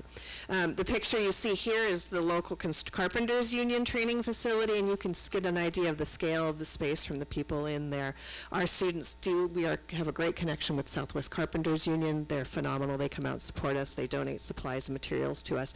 And Mr. Jordan has gotten to tour their facility, and it is truly amazing to see what our students can go right from us directly to them and then into the field. So Mr. Jordan's going to tell you a little bit about other schools and sort of his dream, just like you heard from Ramona High. Yeah, thank you for having us tonight. I really appreciate it. And thank you to all the Ramona High School, amazing CTE teachers, career technical education. You guys inspire me every day, so thank you and keep up the hard work. So I was fortunate to win Harbor Freight's Tools for Schools in 2021. And every summer they fly different CTE, the best CTE teachers in the country to collaborate. And 2 summers ago we got to go to Denver, Colorado, and we got to see Cherry Creek High School. This is Cherry Creek High School. It's absolutely amazing. They have everything from aviary to auto to culinary to construction and nursing, with another great trade, which I would hope we implement that in our schools in the future. So Cherry Creek, this is one of their facilities, their construction. You can see they have the overhead crane that they can actually build buildings inside their workshop, inside their space, and they can lift that up, get it onto a truck, and pull it on out. They have roll-up doors. They got plenty of storage. The place is phenomenal. The classroom, that's one thing I do lack. I do not have a classroom. So my lab and classroom is one. Here is also Cherry Creek High School. I was so impressed by them. I snapped a bunch of photos. You can see they have an area where they keep their tool bags. They got safe, clean area. They got that overhead crane. And a forklift would be amazing. You know, today my students and I were unloading wood in the rain and helping them up a flight of stairs into the building, trying to get them in a space that we don't have. So our lumber, our material takes up space from our students so they can actually work. Which is unfortunate. This is also the Carpenters Union and the AGC. The AGC is another industry partner that we have. We do tours there every year and field trips. You can see their lumber rack there is amazing. I would love to have something like that, but you actually need a forklift to get it up in and out safely. My glasses on here. Also, you can see how they have their right there in the middle. They got a space for all their tools, and it's all there. Everything's labeled. Everything is right there for the students to grab and work and accessible. Right here, this is the AGC, and this is a simulator that kids can learn how to drive forklifts, cranes, bobcats, and when we go on this tour, it's just a huge hit with our students. How neat would that be to able to train them on something like that in our schools here in Ramona? It's phenomenal, and to be an equipment operator, like you said earlier. You don't need a college degree to do that. You know, you just need to go through an apprenticeship, and you can make 6 figures in 4 years. This is our school. Looking down at it, this is in the red is where my area is. The yellow are the construction areas. We just actually, fortunately, took over the library over at Montecito High School and expanded the shop. But it's still too small for fitting 30 students in there and try to work safely. It'd be nice if we had a sink, an eye wash station. I've been asking for that for a while. Something that the kids can wash their hands. You know, we work with concrete, so you get concrete dust in there. A big thing for me is having some type of ventilation inside the building. It's not safe for the kids right now or myself. And it hasn't been. This is my 10th year teaching. I started in a 12 by 12 shack, and we moved up, thank goodness, for the last 10 years being there. I think the school board and everybody sees the importance of what we do at Montecito High School and how important the construction trades are and how many jobs that need to be filled in the next few years. So just to recap, so the yellow spots here, he has his slab classroom. He's got his shed that he started out in, which he's turned into an electrical training area. And then the bottom left yellow square there, we have a cement slab, the district board, which is amazing, and is going to allow him to teach cement forming and that kind of thing. But it's all spread out over an area, and it's really hard. He's running around, you know, trying to keep an eye on students doing different things in different places, and having everything under one roof would really be the best, the safest, the most ideal for Mr. Jordan and for our students. So when I look at really quickly, just to kind of sum up, what do we need? We need a lab space. We need that separate classroom. Mr. Jordan does not have a separate classroom at this time. I think you have a whiteboard. The projector, no. We have one. It doesn't work great for our kiddos. We need a sink to clean up, and maybe a restroom. That would be a big dream. Electrical outlets with compressors, maybe a pneumatic system hanging from the ceiling. Roll-up doors to the outside so that we could back trucks right up into there and load projects on or drop off things. Ventilation and an eye wash station is a need. Lumber rack, storage for our tools and supplies. Room for that virtual reality training or a CNC machine would be amazing to add to our repertoire. Classroom furniture. Mr. Jordan's students built their own desks this year. They're great. But it would be neat to have, you know, something that's a little less bulky. Space for concrete forming, and then, of course, that system that you saw at Cherry Creek for lifting heavy projects. What we do have, though, we have an amazing instructor with 20 years of experience in the industry who continues to knock it out of the park with our students. We have amazing students who are working hard. We had 12 students qualify for state skills coming up really soon. We have an amazing community that supports us, and of course we have all of you that support us as well. So thank you for the opportunity to speak, and thank you for your time.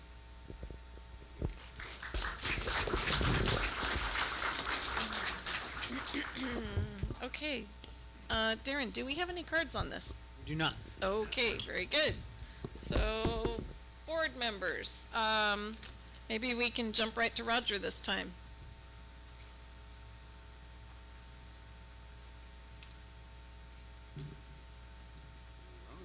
Roger, are you with us? Yes, it just kind of cut out. Oh, okay. So I want to thank everybody for being here and for sharing kind of their dream of how it could really be. And also want to thank the superintendent for taking our direction as a board for this to happen. I know this is not easy to plan and to get everybody here, and I thank you for taking one of your evenings out to do this. A few things as we talk about vision, what we're really looking at, because a lot of you have already said many things that us as board members are thinking. The first thing I want to say, which has not been said, which I think will clarify a lot of things, when we talk about education in school, we always talk about the core classes, which is our English, reading, writing, and math, and science, but I would say the CTE is core classes, and we need to have that attitude as we move forward, that CTE is essential for all students' learning, period.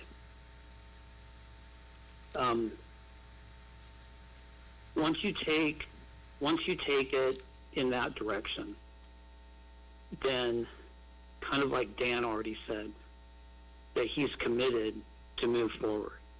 And I know that many of us have CT backgrounds, and so this commitment for us is pretty easy. We've watched what all of you teachers have been doing, and we see that there could be opportunity to improve facilities and also opportunity to get you the things that you need.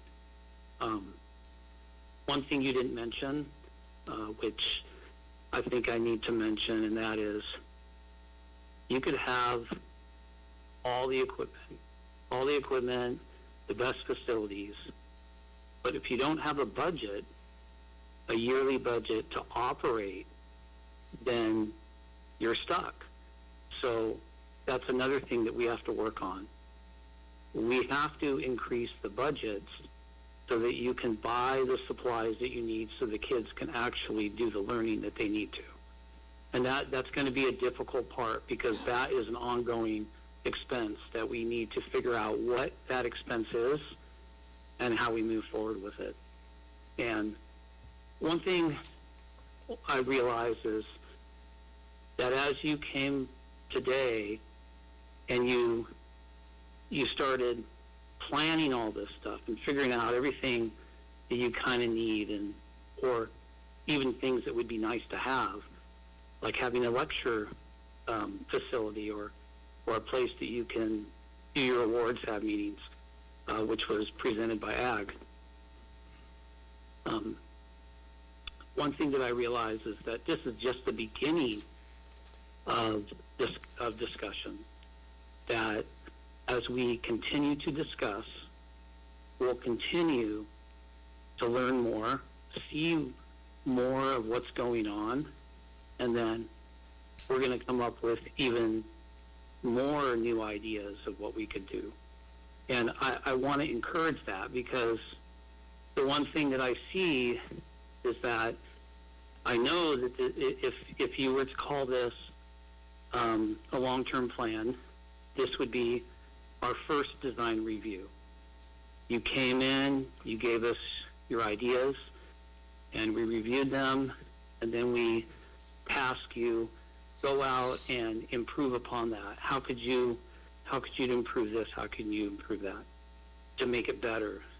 So I would encourage that, because I think we're just at the beginning of what the potential and possibility is of how we can teach our students in CTE, and they can walk away with lots of skills and knowledge. Another thing that I think the board knows this, is coming up with the money is not going to be easy. And that's going to be a challenging part. But I know that this is something that is possible to do, and so we're going to have to work hard on it.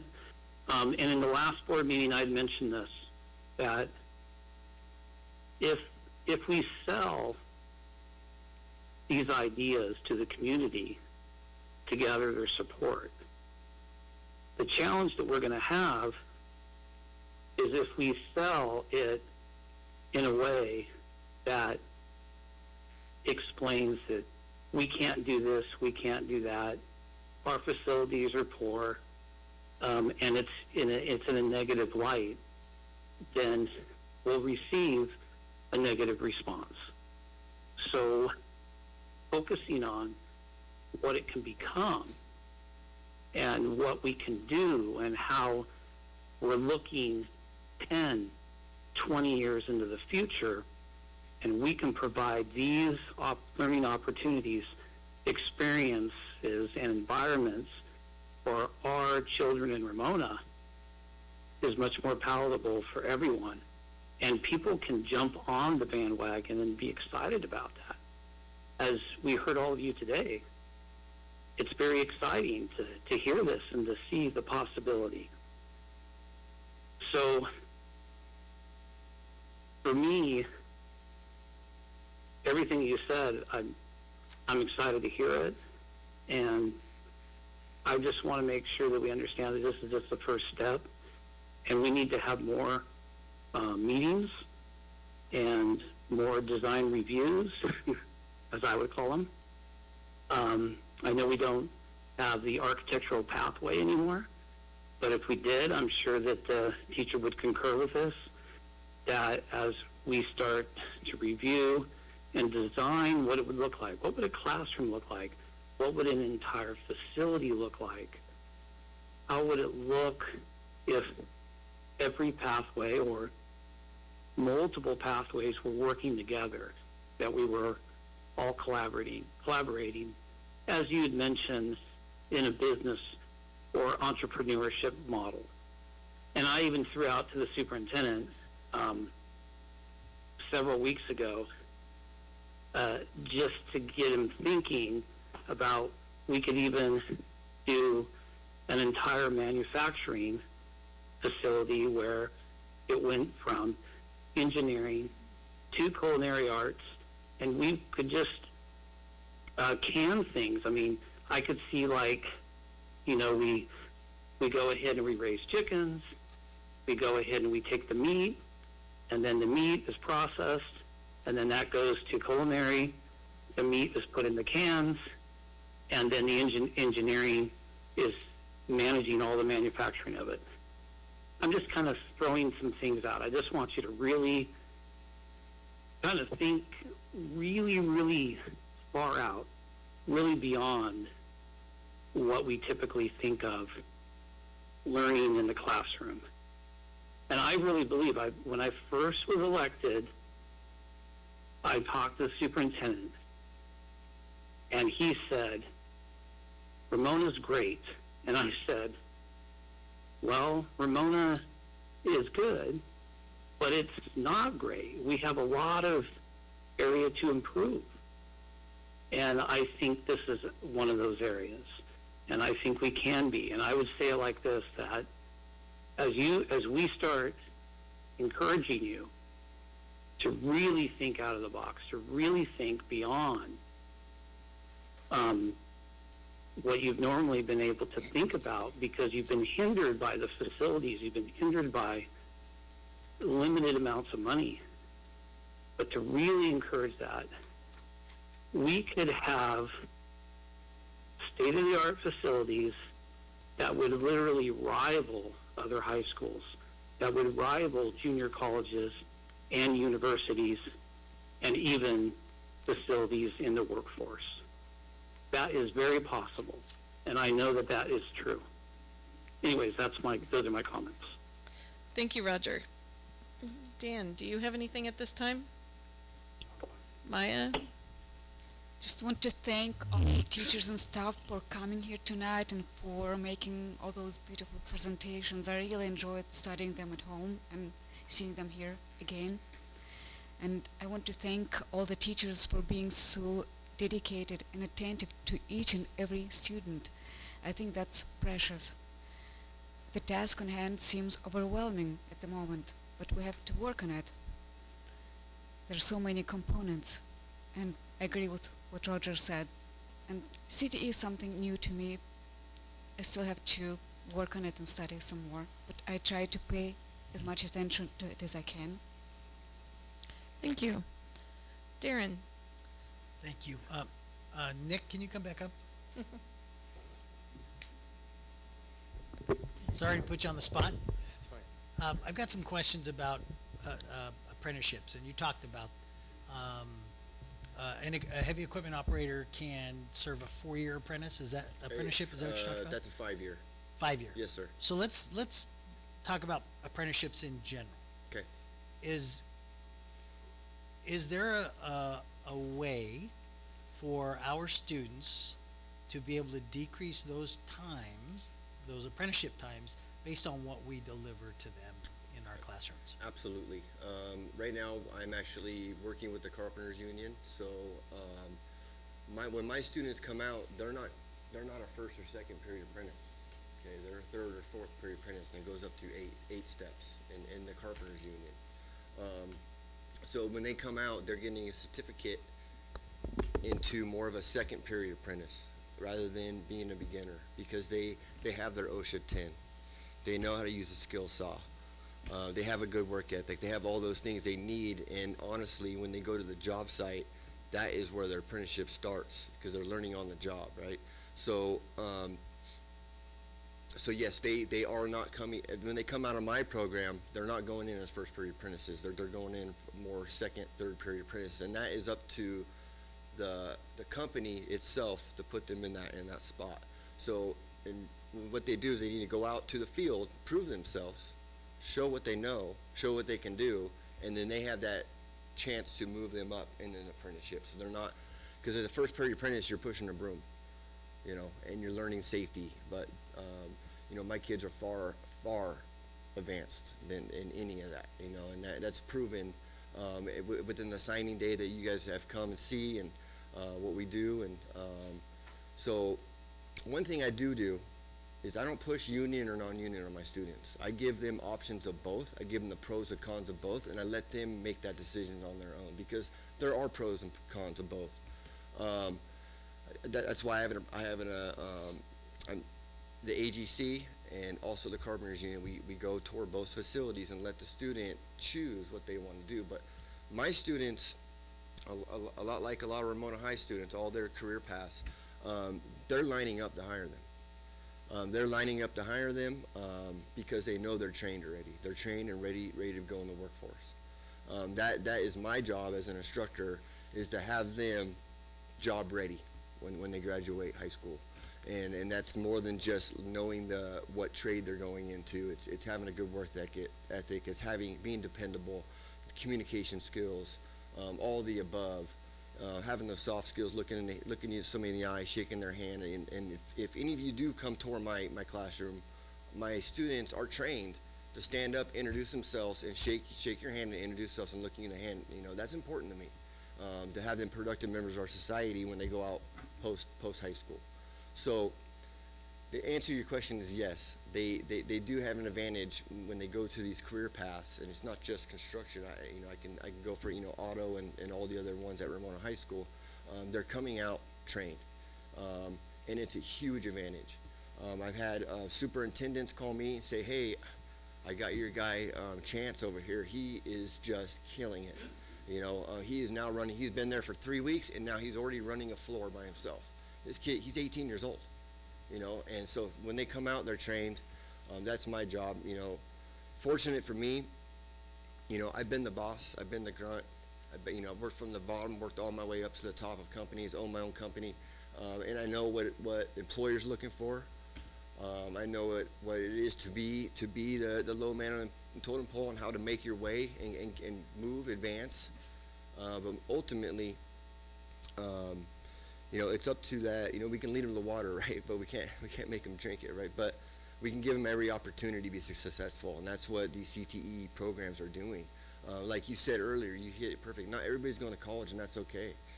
It's okay not to go to college and go right into an apprenticeship, and do a 4-year.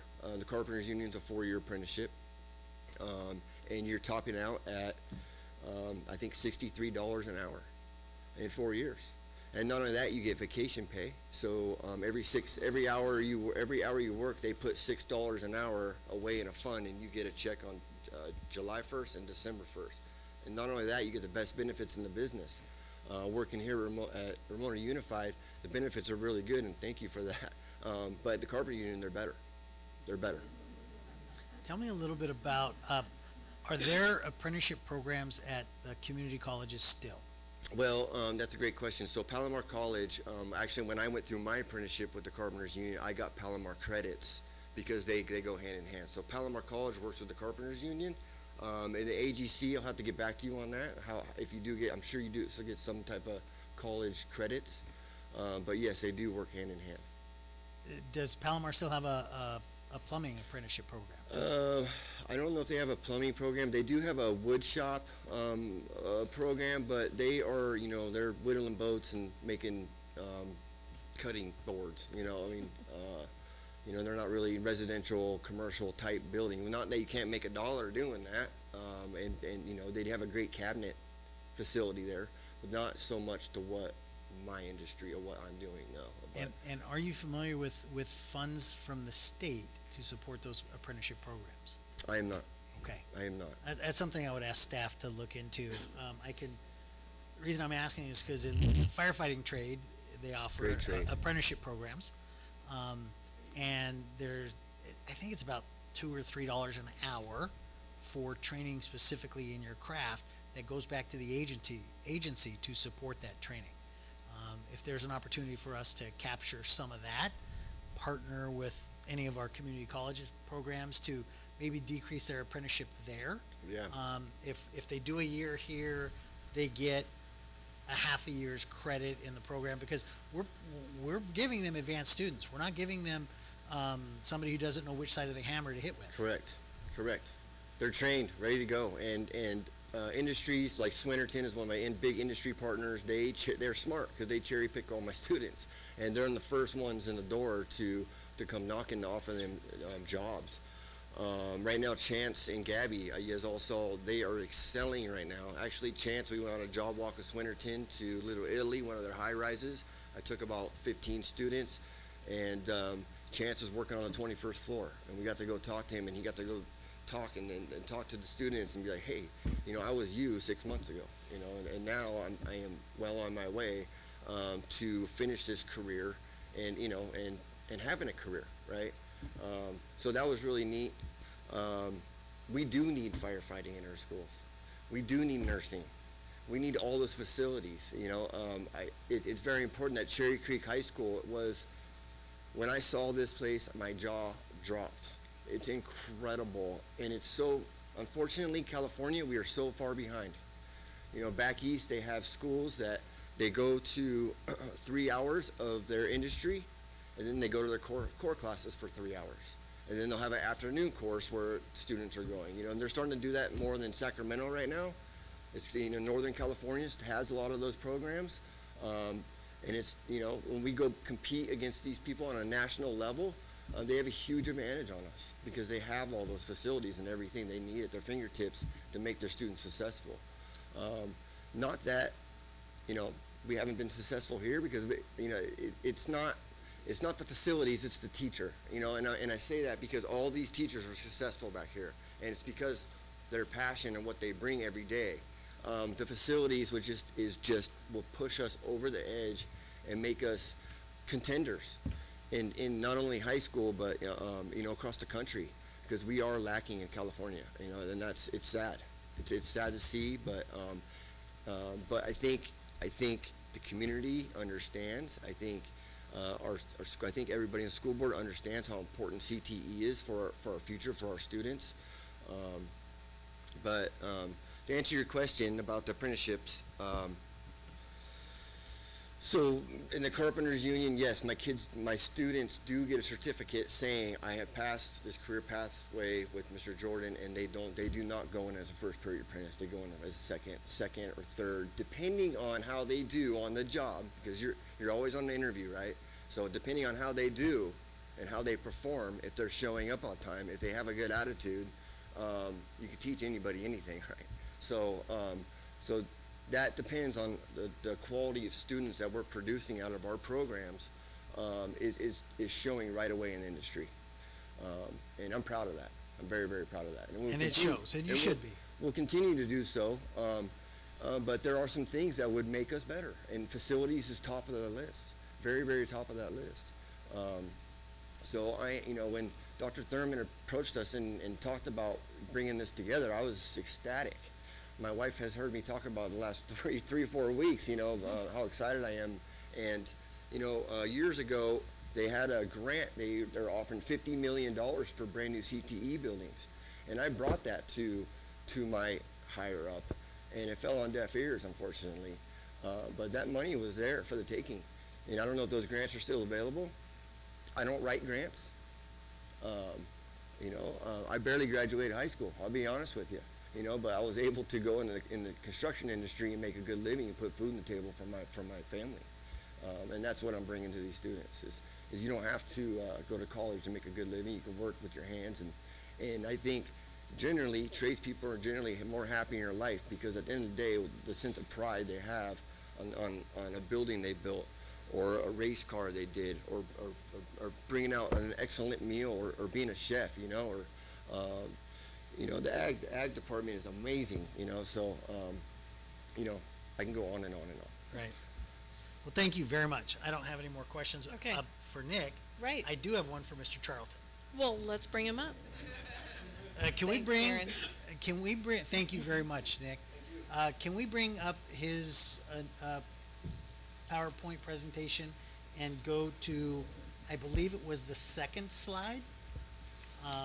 Because Yeah. I think I grasped it, That was but a good I'm one. not 100% sure. Okay. And if I grasp it, I don't want it to be glossed over.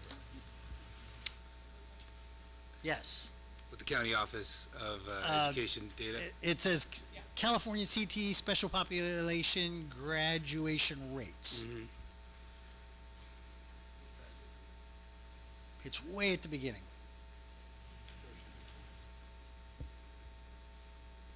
Right there.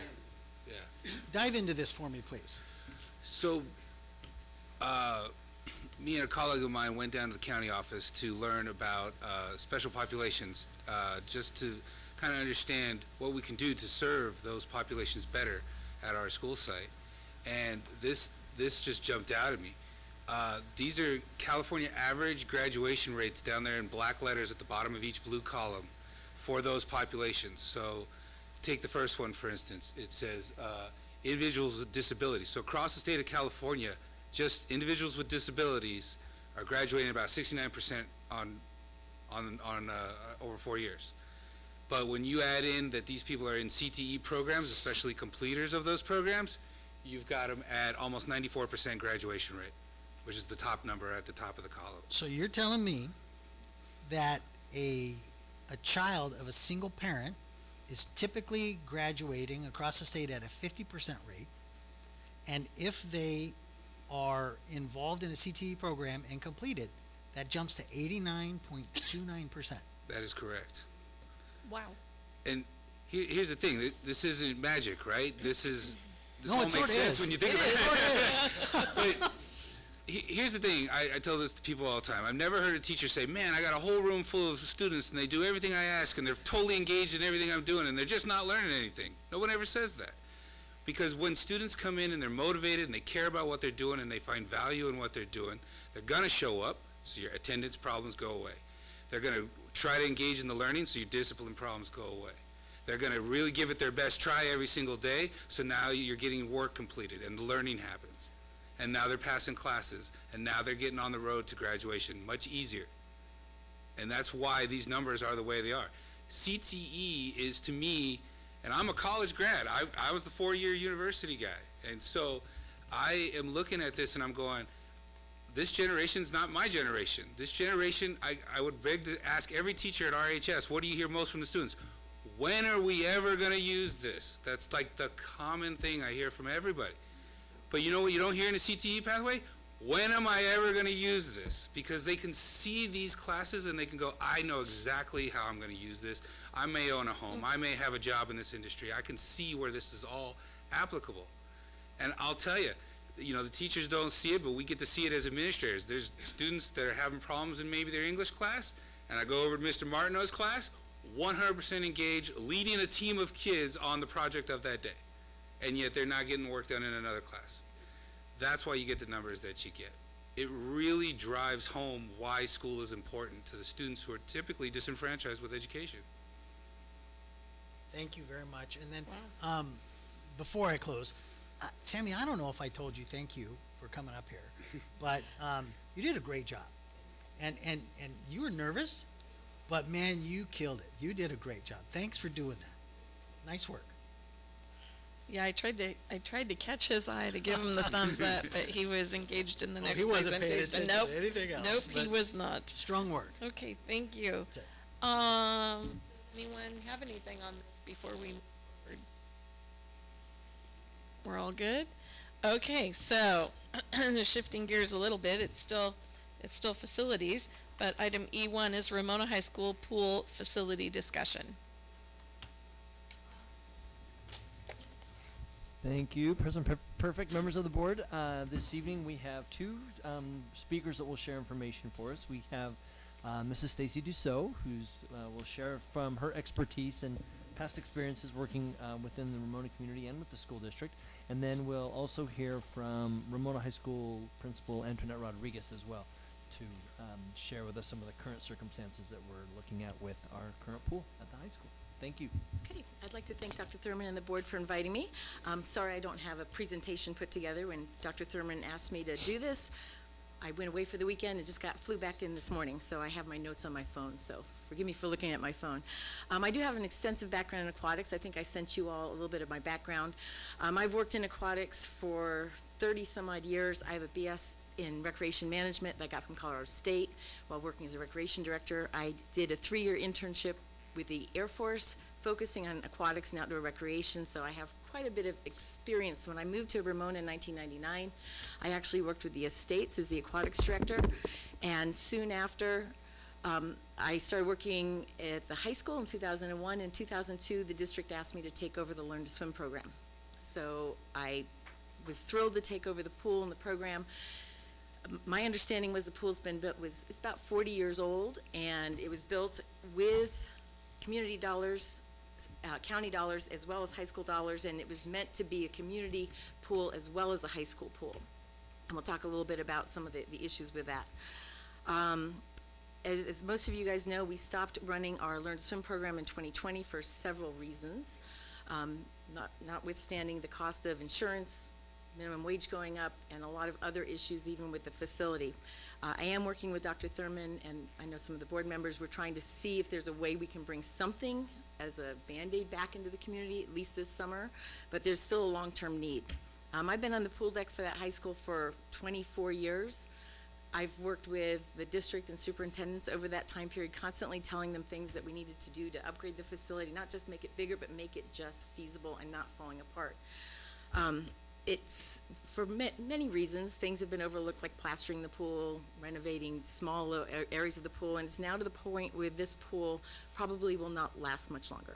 It's got leaks in the gunite and in the rebar coming through. There is no plaster on the stairs. They're just slippery as can be. There's lots of issues with this pool, and talk about foresight, I don't see this pool lasting much longer. It's just, we've been holding on with Band-Aids and bubble gum for as long as we can. We've done as much as we can.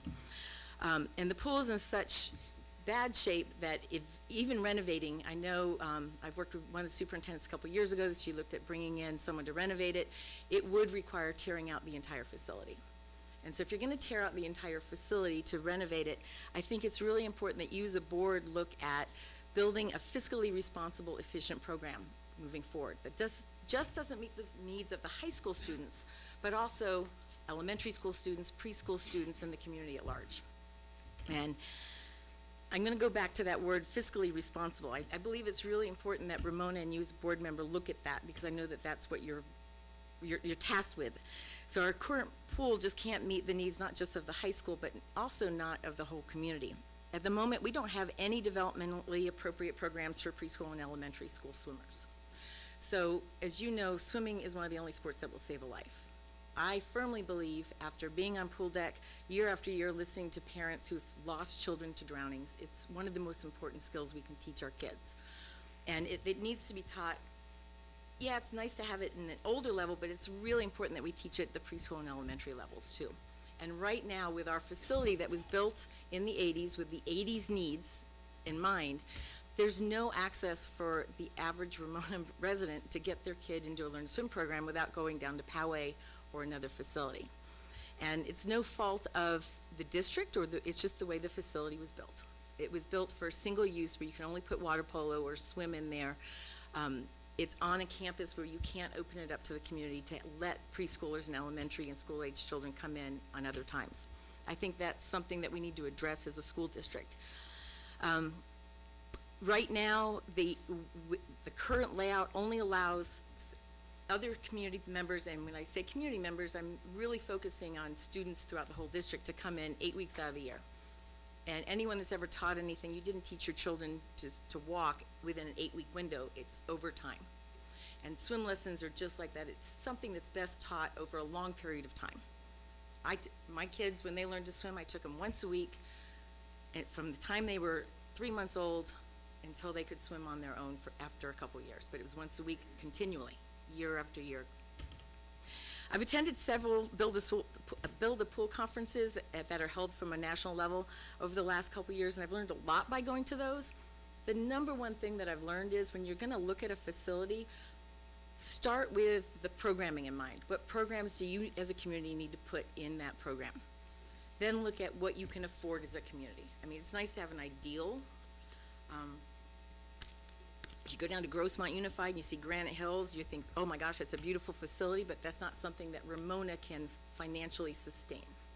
So you look at what can we financially operate and what can we keep operating over a long period of time without going into a lot of debt. And I think that's really important when you're designing and thinking about a facility. So programming need to be appropriate for the community and designed to bring in revenue needed to offset expenses. And that's really key for something like an aquatics facility or recreation facilities in general.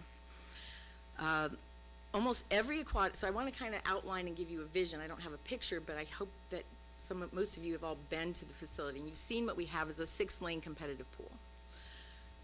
6-lane competitive pools, again, were great in the 70s and 80s. It doesn't meet any needs going forward. We can't run even big enough swim meets to have league championships here or even a recreation swim meet here. We need at least 8 lanes. 8-lane, and I know I've got our water polo coach behind us, Donnie, he would agree, he'd like a deep to deep pool, 5 feet all the way across. And you build a pool like that for competitive needs as well as for things like adult swim lessons and adult programs. But every aquatics professional will tell you need to have as a separate body of water, a warmer body of water that's just learned to swim. And the focus is it's shallower, it's warmer. That's where you put in your preschoolers, your school-age children, and it can be operated at the same time you have another program going on in the main pool.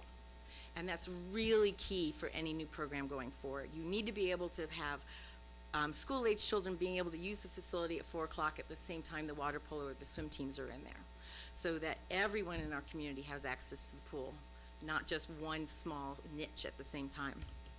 An example of a well-programmed pool would be, again, you have adult fitness programs going in from 6 to 8.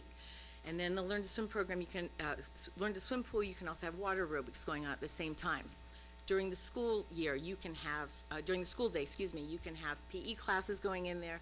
We used to have a wonderful program that we worked out with special ed in the summer where they would bring their kids in and we had instructors that did fantastic job doing really great things with the kids, and all the special ed teachers will tell you that they saw huge improvements with the kids once they got in the water. There's a lot of skills we can teach once in the water. You can also, if it's properly designed and built, you can also open it up to therapy programs that the community can all use and rent. There's a lot of therapy programs that have access to Medi-Cal money that they can use in therapy programs. And most private pools are tapping into that, and they're running programs in the middle of the day when the pools are usually not used that kind of offset their costs because they have Medi-Cal coming in. After school, again, you can have water polo going on at the same time you open up for a preschool program at the same time you open up for a Learn to Swim program. You can have that going until 8 o'clock at night. Programs like these allow students as well as the community members to access the programs and keep revenue coming in to offset the cost of water, propane, everything that it takes just to keep the facility there, even if it's empty. I really believe that the board needs to keep fiscally responsible programming in mind for any future facility. Again, we need a facility in this community. It's kind of sad that we don't have anything in Ramona that's open for our kids to the point that they have to go to another community. I think that that's sad. And the kids that are being serviced in Ramona right now, I think private lessons are going for $40 a lesson right now, and that's really out of reach for most of our community. But that's what private instructors are having to charge because they have to rent pools and get access to the water themselves. Currently, right now, I've talked with Dr. Thurman about this, and I've worked with other superintendents over the years. There's no separate accounting that you as a board can go to and say, how much does this pool cost to operate? You don't really have you don't have a water meter just going to the pool. You don't have an electric meter going just to the pool to figure out what is the cost of, what are we spending right now from our dollars? And I think that's important that you find that information, that you find out how much does it cost, because as we move forward, you need to find out how much you can save. Most aquatics professionals will tell you any new pool, you're gonna cut your electric usage, your water usage, it's gonna go way down from what you're doing right now with an old, antiquated system. And so I think it's important you find out what we're spending on right now in the cost center so that we know how to move forward.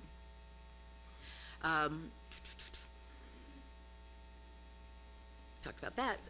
There's a lot of solutions. Again, I've talked with several of you as well as Dr. Thurman that we can all work on to see this become a reality. Recently, I've reached out to a private aquatics management organization that I've worked with in the past. We reached out kind of talking about how can we work together to offer a solution this summer. He also brought up some exciting creative ideas that we could have as an aquatics facility to move forward, working hand in hand with the board and the district. I think it's really exciting that it's an opportunity, but I do know that there's lots of, as you said, even about the CTE, there's lots of things we have to pursue. There are grants available, I know, for building pools as well as Learn to Swim, but most of those require you come to the table with matching funds, and that's always an issue. I'm just gonna be honest, I'm a fiscal conservative. I feel very strongly that local dollars, however, being run by a local organization like the board is important. So anything moving forward, I think if we can find some ways that we can control our dollars rather than even the county coming in and giving us money, I think that makes a huge difference. I really think it's important that the board takes responsibility for a pool that won't last much longer and replace it with a facility that's designed and managed with the ability to reduce the cost to operate. I think that's key. Now is the perfect time to bring a cost-effective facility to Ramona that can expand the aquatics offering to all students and all community members that will reduce the expenses to the general operating fund that you have right now. A well-designed and programmed aquatics facility will prevent residents from needing to leave the area while also making Ramona a more attractive option for those looking to move into our community. And I think that's continuing to grow over time. My husband works at General Atomics, and they actually did a briefing, I don't know if you guys know this, to the upper level management of the number of higher level executives that are moving into Ramona, and the number keeps going up and up and up. And they were kind of surprised by that, but it was interesting to hear him say that he got to stand up and say, yeah, Ramona's an amazing place for everybody to live. I've looked at many solutions. I firmly believe the only path forward is a solution with the district. I think the school district, we need to work together to bring something to our community. There are I talked about grants. I look forward to working with the district more to find a solution. There's a lot of virtual and in-person build-a-pool conferences. I highly recommend them. When I've done them in the past, they actually walk you through, again, how to determine what size facility you need that makes sense for you. What programmings make sense for you. That makes a big difference in where you put the facility as well as how it's funded. I would be thrilled to volunteer my time to attend a conference with any board members that are interested in attending, as well as district employees. But again, I think the time is, the longer you wait, the longer before there's ever a solution that's going to be made. We've been talking about this I've been here for 24 years trying to convince the school district to do something, and I think the time is now. That pool's not going to last, and there's nothing in place to replace it. So thank you for your time. If you have any questions, I'm happy to answer them. Thank you, Stacy. Darren, do we have any cards on this? We have two. You want to call them now? Stacy, do you want to stay put just for a minute and we'll get these cards and then we'll see if board members have anything. Our first speaker is Alicia Watkins, followed by Kim Newcomer. I'll remind you, ma'am, that your time is limited to 3 minutes, and I will be your timer. Thank you. Good evening, board. Thank you so much for having us tonight. My name is Alicia Watkins. I live and work in Ramona. I have 3 daughters that are in the Ramona School District. They're all swimmers, and I have a water polo player as well. So you all know that the community wants a pool. We'd all like one, but I think our students really need a pool, like Stacy said. I don't know if all of you have had the chance to visit the school, the pool facility at the school. If you haven't, we invite you to our first swim meet this Friday at 4. We'd love to give you a tour. The first time I attended our first water polo meet during the girls' season this past winter, honestly, I was quite floored by the conditions of the facility. They're just unsafe. The locker rooms need to be replaced. If you haven't been in the locker rooms, please visit them, check them out, look at them. During water polo meets, when another school is attending here, there's just not enough room for both teams to be in the girls' locker room. So our team utilizes the men's locker room. And then when a dad or a coach or someone who's attending the meet needs to use the restroom, it's, everyone's trying to figure it out. We absolutely need new facilities. A lot of the locker rooms are inoperable. They're just old, like Stacey said. I mean, we all know that. So please, if you have the chance, check it out. I don't want to be redundant, so I just want to let you know that if we are able to work with the school district to get a new pool facility, there are a lot of community members and the Splash organization that you're familiar with. We're ready. We're boots on the ground. We're ready to educate the public about what we need, how to make it happen. We're here to work alongside with you to make something happen. So it's not just up to you. We want to work together with all of you. And there's a lot of people in the community who are ready to get to it. So that's all I have to say. Thank you. Thank you.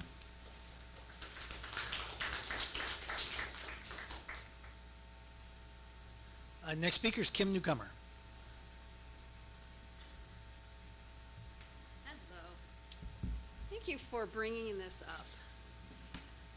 I agree we need a swimming pool. I'm looking at it from an old person point of view. So I'm one of those old people now. My kids are grown and I need a pool. And I would pay to go to a pool and swim every time. My dad can barely walk now. He uses a walker, but he does water aerobics 2 times a week. And he pays to go to water aerobics. There's a lot of people outside of the school district who I think would be happy to pay to have access to an aquatics facility. And I'm just saying that a restaurant right next door to the pool, amazing idea. I'm looking forward to it. Maybe a few vegan options. Yeah, so we're here to help. I'm working with Splash Ramona. If you need people to go to the stores, I think I said this at the last board meeting, we're here to help. We're here to give you the confidence that the community is going to be behind you. So please lean on us. Let us know what we can do for you. And like Roger said, if you need something and you ask, you're going to get it. Ask. This was phenomenal, and people are going to support you. Thank you. Thank you, Kim. That's it? Okay. All right. Board members, we do still have Stacy here. Do we have any questions for Stacy? No? She was pretty thorough. I have a question. Roger, thank you. Okay, so you mentioned that essentially that if we come up with a plan for a pool and we get it, and it's paid for, then we need to come up with a way to sustain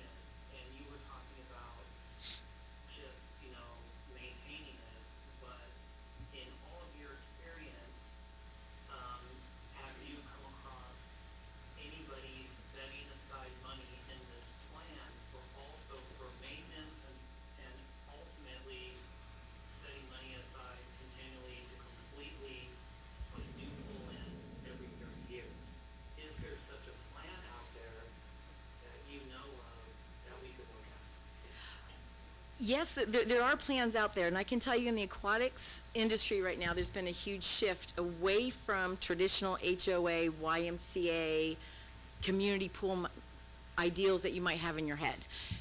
Most of the community pools, for example, the management program management team I was telling you about, they are taking over city pools. They have 3 city pools right now that they're managing for cities, and they also are taking over HOAs and doing a private management type of system going forward. And the reason for that is, hate to say this, but private industry does tend to look at those things better than public. They tend to look at, we need to save a certain amount in our reserves every year to maintain when the heater goes down. We need to maintain so that we know things are going to be outdated and we have to update. So a lot of organizations, YMCAs, are also moving to that thought process of selling some of their pools to private organizations who are, they just tend to think long-term better, like you said, of 30 years, how do we replace things? Because there does have to be money put aside in reserves for operations and continual maintenance. It just has to be. And most public entities have not done that in the past, and that's why most public pools are seeing what we're seeing right here. It just isn't something that we thought about 40 years ago. But private organizations that are coming in are doing that. Are they building pools? Yes. Okay. Many of them are building pools, and they're also trying, obviously it's easier for them to take over the YMCAs because YMCAs are trying to sell them at different places. Like there's numerous, I think there's 3 in San Diego County right now that are the YMCA is trying to sell, and the private organizations are coming in. There's also the private organization I know took over Southwestern College. They built that pool with a bond, and then they hired a private management company to come in and manage it for them. That's increasingly, aquatics is moving in that direction, as well as most of recreation's moving in that direction also too. Roger, did you have something more? Yeah, if you could provide some of those for us, like it sounds like you're aware of it. Yes.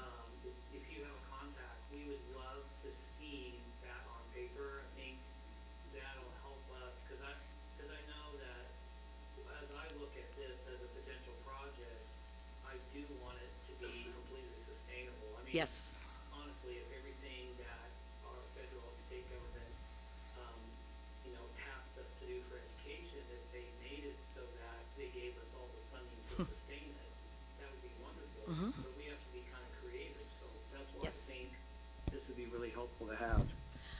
I already have passed on to Dr. Thurman this weekend, and he can pass it on to the board members also, and that's something we can talk about later also. But yes, there's many, I think being self-sustained, not completely 100%, but at least working to the point where it's not a drain on the general fund and the public funds, I think is key. I think that's really important moving forward. Okay, and then Dawn, on the last agenda item, I was trying to say something, but for some reason nothing was going through, and then you moved on. Yes. If there is a portion, maybe at the end of the meeting, I just had a couple comments I needed to add. Are there any other questions? Let me check with the board. Dan, anything? No, I'm fine. And Darren says no. Maya? Thank you. Yeah. Yes.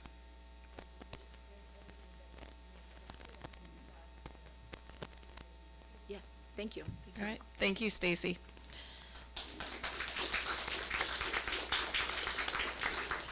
Roger, did you have something you wanted to communicate now?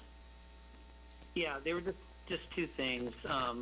One of the things that I wanted to talk about on the last topic had to do with the fact that when at the beginning of the 2000s, after Y2K, there was a big push on everybody should go to college. And we know the pendulum swings back and forth. I've been a CTE teacher myself, so I understood why this was happening, but at the same time, the CTE jobs that are CTE trained never left. They are always here. It was just that there was this push. And so one of the things that I would like to see, and maybe with the rest of the board providing direction for this, and that is that on campus at our high schools that we celebrate not just students getting accepted to college, but also celebrate, just like that, students getting accepted into internships, students getting jobs. Now, I would say that the best example of this recently is what Nick Jordan in construction did at his school and celebrated those things, and I thought it was wonderful. And so I think that's a great model and pattern, and I think that we should be doing that for now on. And that's the first idea. And then the second thing is, as we move forward, I think it's going to be really helpful if our CTE teachers, with direction of their admin and as a team, work together on starting to build collaborative curriculum that would actually support a facility exactly the way that they've been talking about, because that's going to be a tool that we're going to need to basically sell the community, to help the community understand how needed it is. And it's not a need because facilities are lacking, it's a need because we want to bring and teach our students where they need to be, and we've never had the facilities to do it, where all the districts around us seem to have these facilities. Right. Those are my 2 comments. Thank you, Roger. Brian just reminded me that Antoinette Rodriguez wanted to speak on this topic from Ramona High School.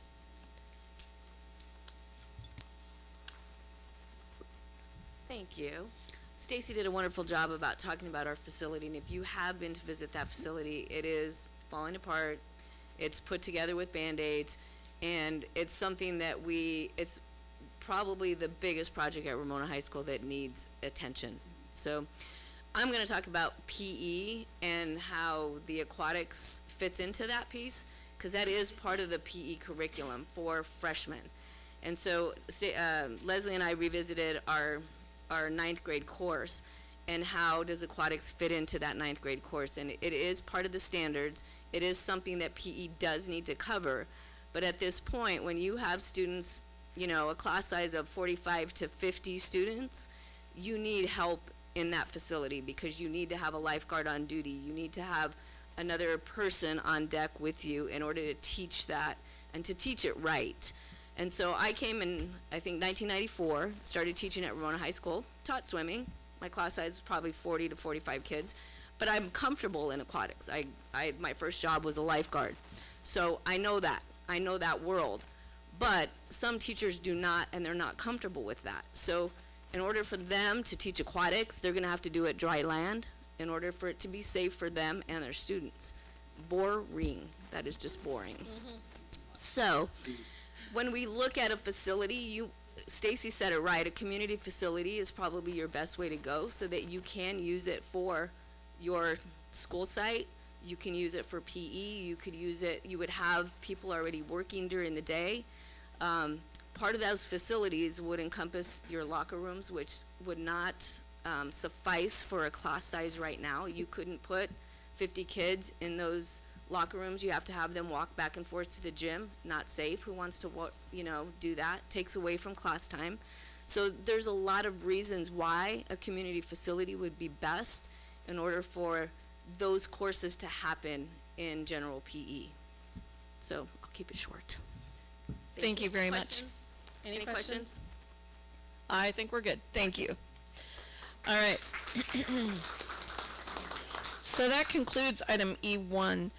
Board, are we okay moving forward right now, or do we need to take 5? Take 5? Okay, we're going to take a 5-minute break right now, just quick restroom, and we'll be right back here at 8:30.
not doing it. Well, we'll just see if there's a way. Right now it's dream big, right? That's right. That's what you do. You put it forward and see what happens. Right, right.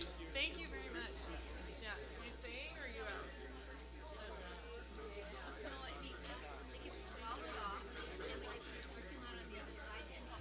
You're fine.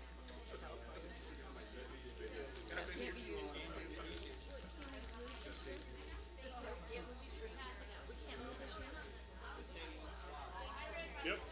Right.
Oh, 8.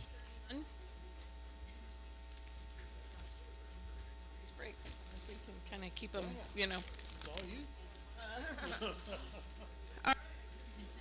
Microphones on. We are resuming. We are now on item E2. I'm going slow, Brian. Okay.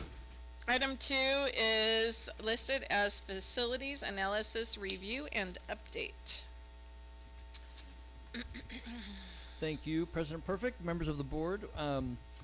For this part of the meeting, we've had a thorough facility analysis done by Dixon Smart Schoolhouse that was presented in December.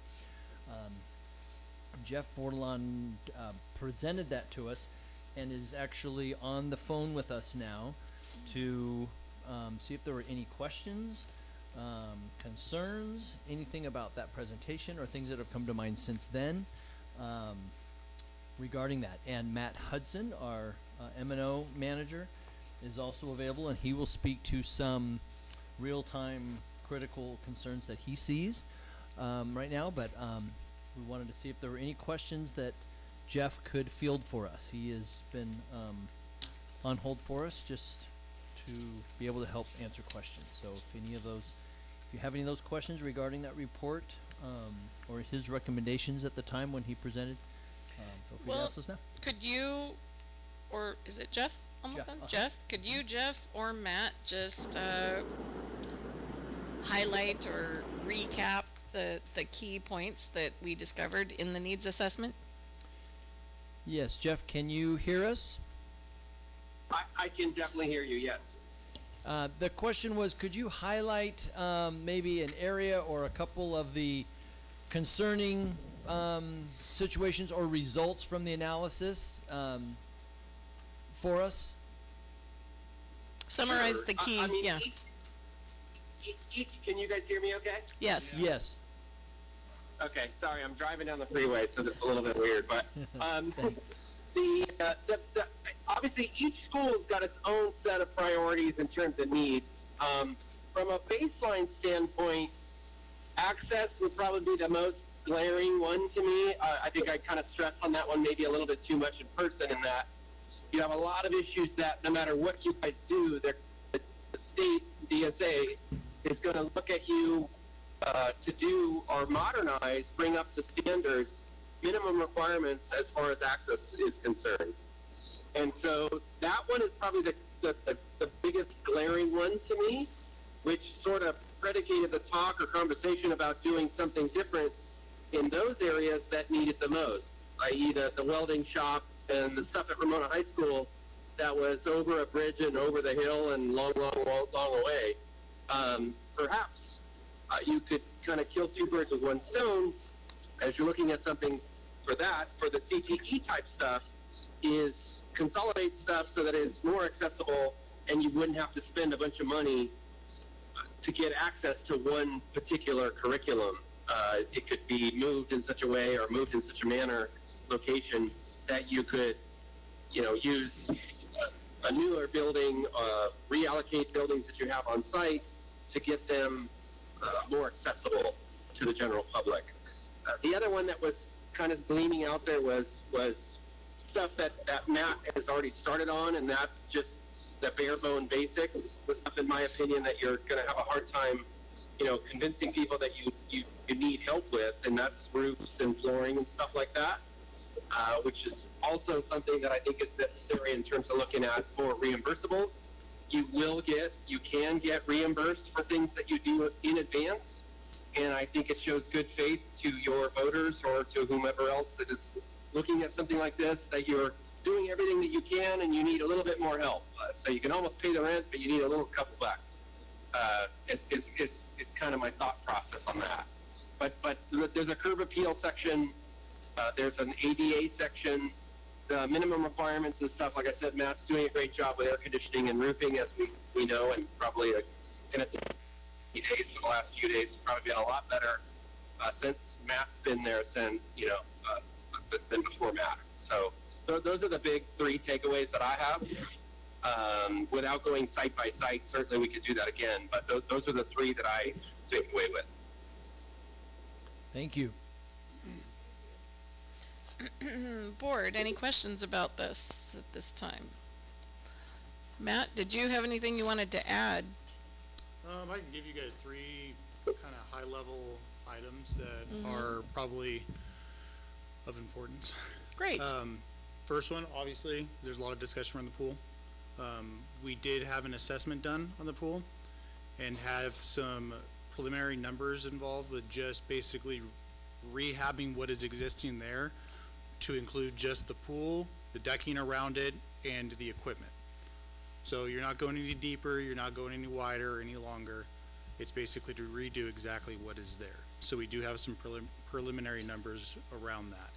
I gotta be very careful how I go about that because there's different rules about going out to bid and everything. So I did have somebody come in and at least give us an assessment with some ideas that I can share with you if you'd like. And did that include the locker room issues? Nope. Okay. Did not. Locker rooms, bathrooms are not included. This was just strictly pool and equipment and bringing it up to current standards. So we've heard some numbers that vary greatly on pool replacement, anywhere from 10 million to 26 million. Was not there. Okay. It was 1.7. Okay. So that does not get you anything extra. That is very, I think that's very low, in my opinion. But it does get you new equipment. I think it was about almost $500,000 was just in equipment alone, where the rest was labor in the actual pool itself and the decking surrounding it. Sure. Stacy, I'm sorry, she may have split. Yeah. She said something about our gunite has leaks. Where's that water going? Great question. It's hard to tell if there's leaks. Yes, there's a significant amount of rebar that's exposed. You can see it. You can see the staining of it, as well as the surrounding decking. You can see how it is, it's cracking around the decking of the pool itself. I think it was my first week here. That was probably one of the first things I looked at, and I was amazed that it's actually still operational, to be honest. Just coming from my background, facilities, pools, aquatics. I've been around it for a long time. Background at SeaWorld, right? SeaWorld and Aquatica. So Okay. Aquatica more so because that was actually humans entering the water with chlorination. Chlorination destroys pools. That's your number one issue with pools, is that the amount of chlorine that's put into it, it eats away at the actual material of the site itself, the gunite, everything else. You get one crack, it gets into your rebar, so on and so forth. I mean, it's amazing that the team here has actually kept that pool alive. So you could look at it in that light as well, that they've kept it going. So item 2, and nobody talks about it, is our portables. So Ramona Elementary, I think, Brian, I think you went over there and toured. It was over 25 portables that we have over there that are over 30 plus years old. Those portables hold quite a few students. Think about 25 classrooms. We spend more time trying to keep and maintain those and keep roofs from leaking, siding from falling in or falling off. You can see the rust and deterioration on the foundations. Our fit inspections show that. You'll see it on all the reports. So Ramona Elementary, the next place is high school. So obviously all the way from your agriculture department, all the way up through to your wrestling room, all of those portables in that location. Those, I think most of those are your agricultural department. Those are all about the similar age, 30 plus years old. And so if we're talking about doing a full facility remodel, obviously removing these buildings and putting in permanent is definitely recommended. Sure, Dan. I'm sorry, you got ahead of me. Yep. Going back to the pool. Yep. And the locker rooms. Yes. Which are clearly, they've had their better day. Yep. Why wasn't that included in this evaluation? Yeah. Because I was just looking at the pool only. Pool only. Pool only. All right. Thank you. Because that is first and foremost getting kids in the water safely. I mean, you can add portable buildings. You can add locker rooms off to the side. Locker rooms aren't as high a priority, but when you actually look at the pool itself and the condition it's in, that takes precedence. All right, thank you. Yep. How many portable classrooms do we have at Ramona Elementary? I think it's over 25. 25? Yep. I wasn't sure when you said 25 if you meant 25 buildings or 25 years old. 25 portables. Okay. 25 that units. are That are 25 years Some old. of them, 25 some plus of years them are old, yeah. joined with a ramp per se that goes in between them. I can't say that that is compliant in any form or fashion. I couldn't tell you when that was installed, but they've kind of connected them in a way to Okay. kind of bring two rooms together. The high school is, I don't know how many are at the high school. I'd have to do a count. 21. 16 at the high school. 21 with the wrestling and everything. Yep, Yeah, wrestling actually, room. too. We've done a lot of work to try to keep that room going for the next couple years. Had to pull up the floor, do some remediation underneath it. Same thing with ceiling, trying to keep the roof intact as long as we can, just to kind of get by. So were there some other things that you wanted to call to our attention? Those are the three main things. The bones of all the other buildings, the structures, we can maintain them. It'll take time, but we can get there. So I got rehabbing the pool, decking the equipment, and the portable buildings. Yep, for Ramona Elementary and the high school. I think if I were to add a fourth on there, it would probably be a lot of the PE locations at OPMS and the high school.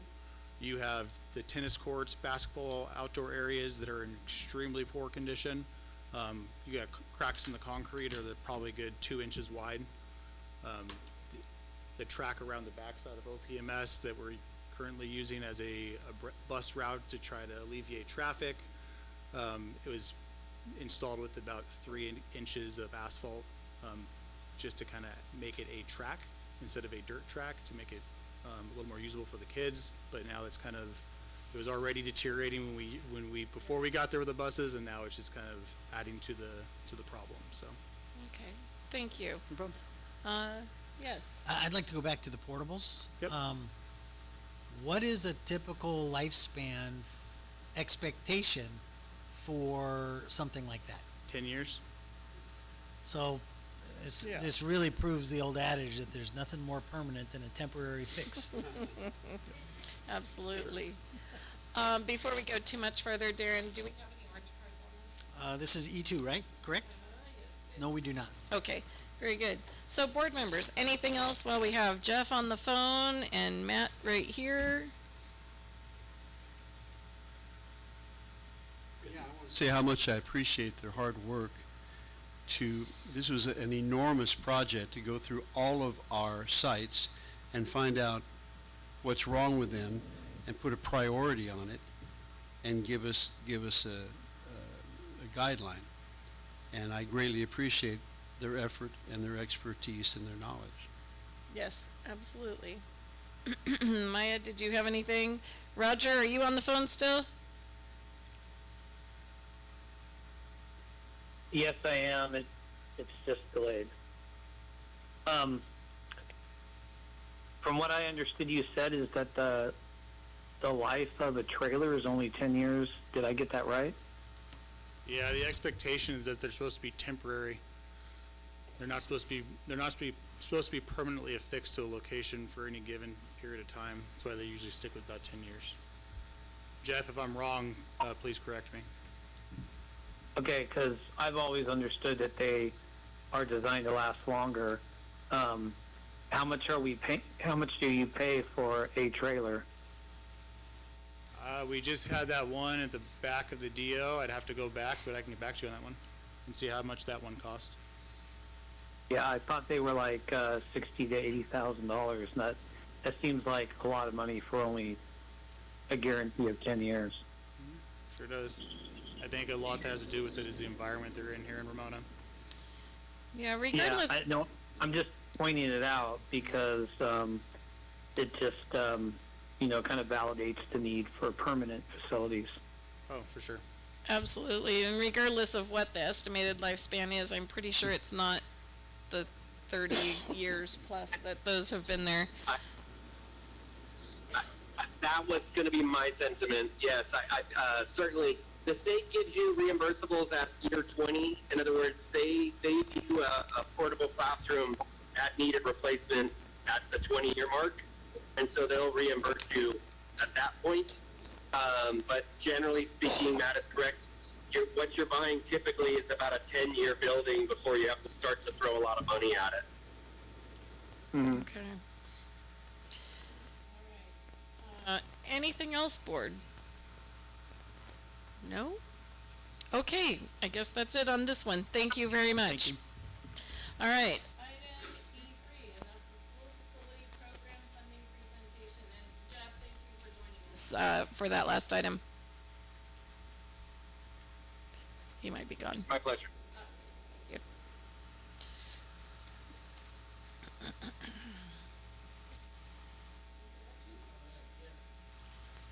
Thank you, President Perfect, members of the board and community. Tonight we have the President and Chief Operating Officer of CL Consulting Services here. The purpose of this organization is to generate state funding for school facilities, planning, construction, and modernization. Has left the conference. As applicable to Ramona Unified. Lori Ruiz is the President, and Stephen Martinez, Chief Operating Officer, will share new information about school facility program funding with valuable insights regarding our future possibilities regarding our facilities. Thank you both for being here. Welcome and thank you. Thank you. Is this on? Okay, great. I appreciate the time to come and speak to you and provide, offer a little bit of education in the school facility program world. And please forgive me if I speak in acronyms or words or terminology that you don't understand. We work in this day in and day out, so sometimes I forget to spell out what some of these acronyms are.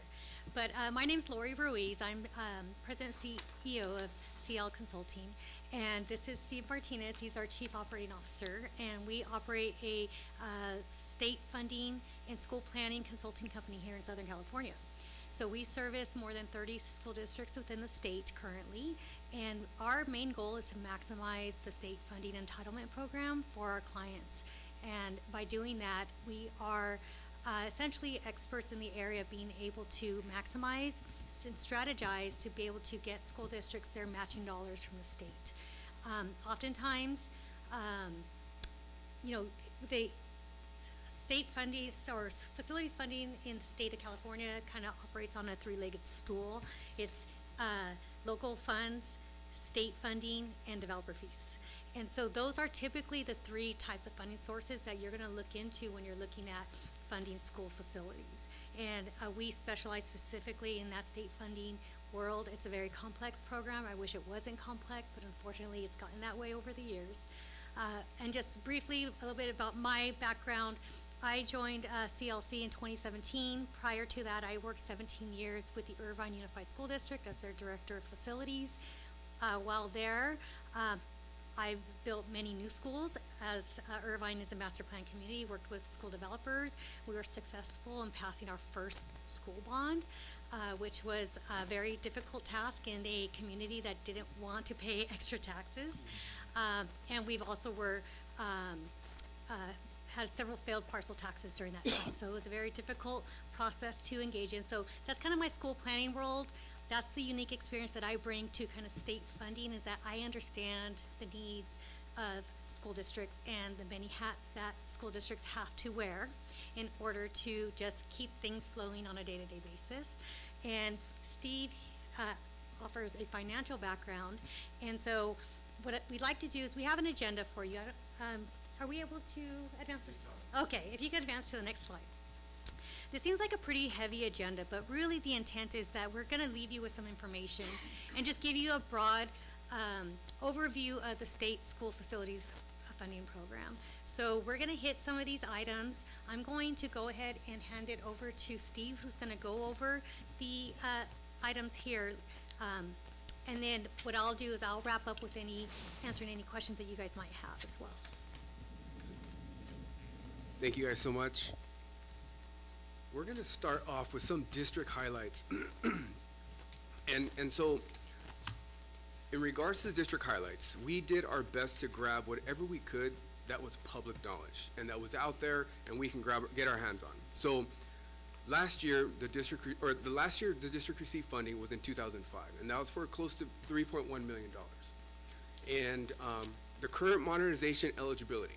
So currently the district has $13 million sitting on the ledger right now that they could tap into with projects, with valid qualified projects, DSA approved projects. The district also has an estimated amount of 9.1 million of new construction sitting on the ledger. Okay, now we would have to, this 9.1 million is a snapshot in time back in 2009. So it would have to be updated to get the actual real estimate of what it is today, but this is what's sitting on the ledger, and once it gets updated, chances are it's probably gonna go down, because new construction takes into consideration enrollment and capacity. So with declining enrollment is gonna come declining new construction, okay? Now, there's 40 potential DSA approved projects sitting on the ledger right now. So 40 potential projects. So those are projects that we can look into, that you can totally possibly qualify to move forward and try to capture some of that eligibility. Now, the modernization eligibility is specific to the site, okay? And we'll get into that in a little bit.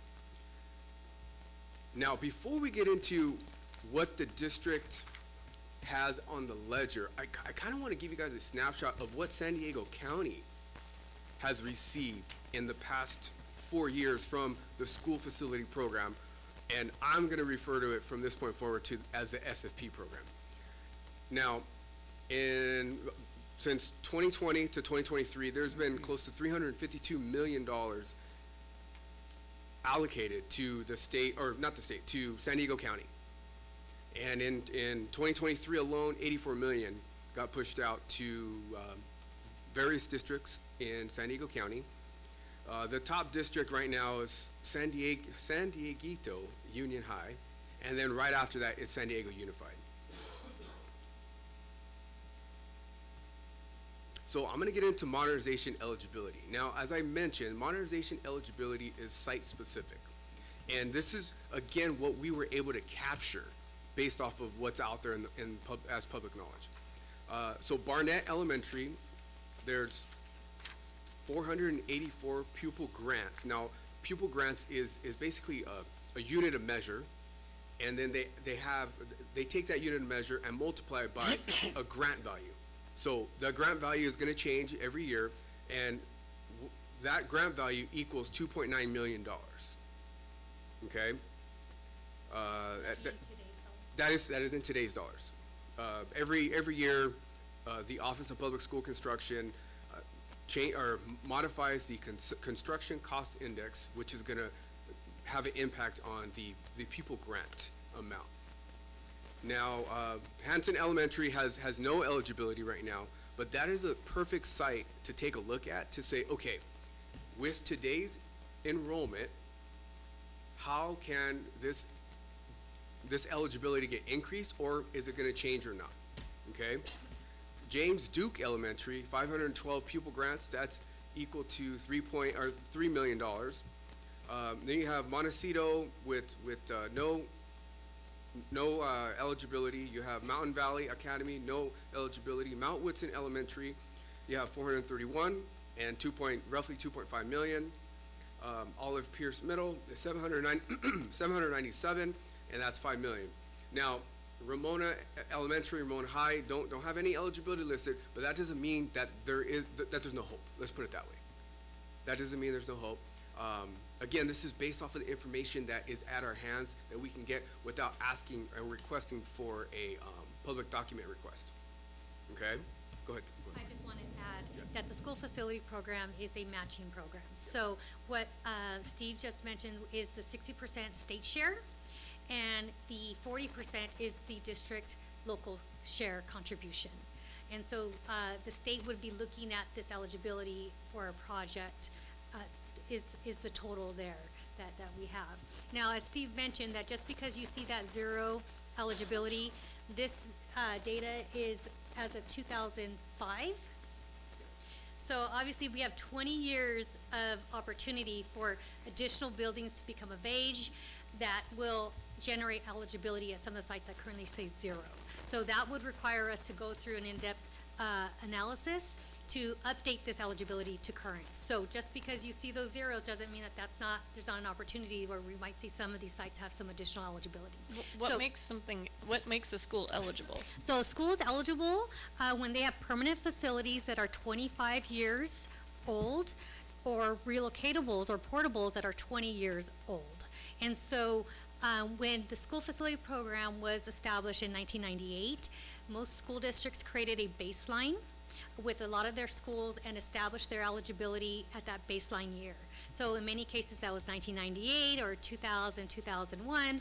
So those facilities that were on that baseline get aged. So there's a calculation of whatever the age of those buildings were at the time of that snapshot, that baseline, you then age those facilities forward.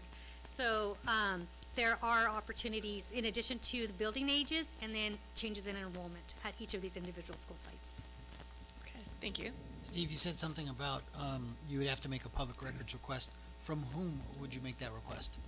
Yeah, so what we would have to do is make that public records request to the Office of Public School Construction, because what that will allow us to do is see every single application that had been filed for each of these schools going back to the inception of the program, so 1998. So we want to make sure that we see everything that's either been an establishment of eligibility and or a funding application that was already utilized. So if your last funding application was in 2005, you may have had funding applications that dated prior to 2005. We want to make sure we're accounting for that and we're not overstating your eligibility. I'm curious.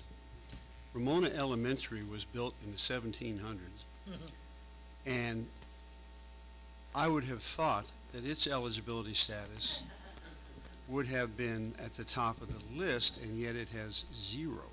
And It could very well be that the district already obtained the eligibility back in the early 2000s.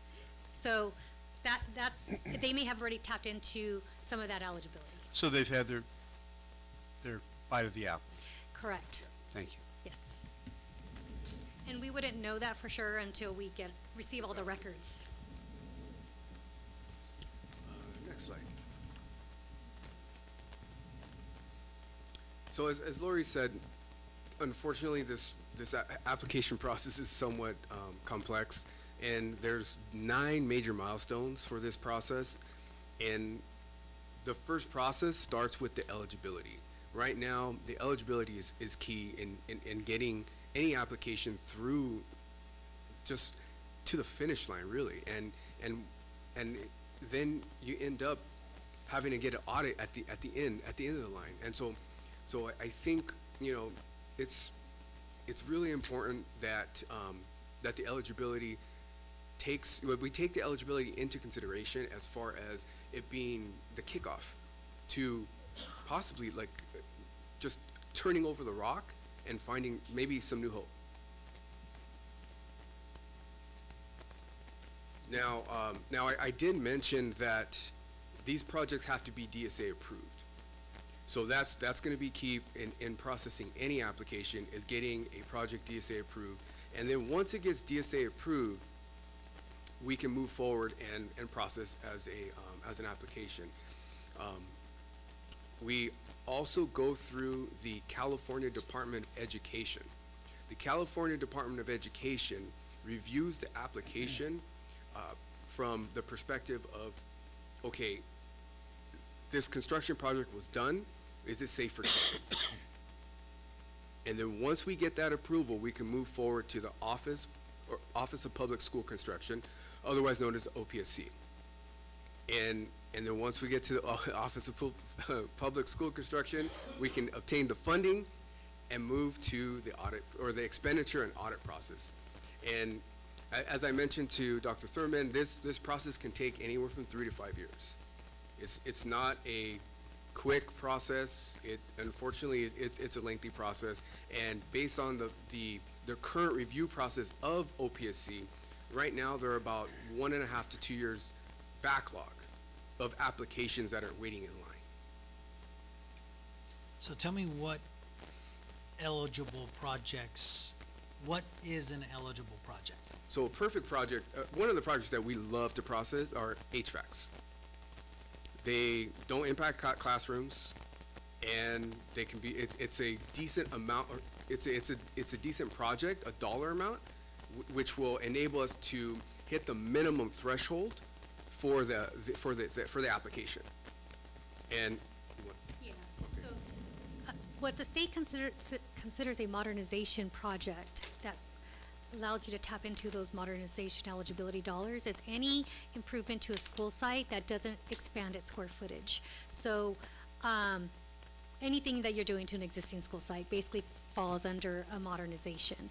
Anytime you're gonna add a classroom or add a square footage or add any square footage, that automatically puts you into the new construction program bucket.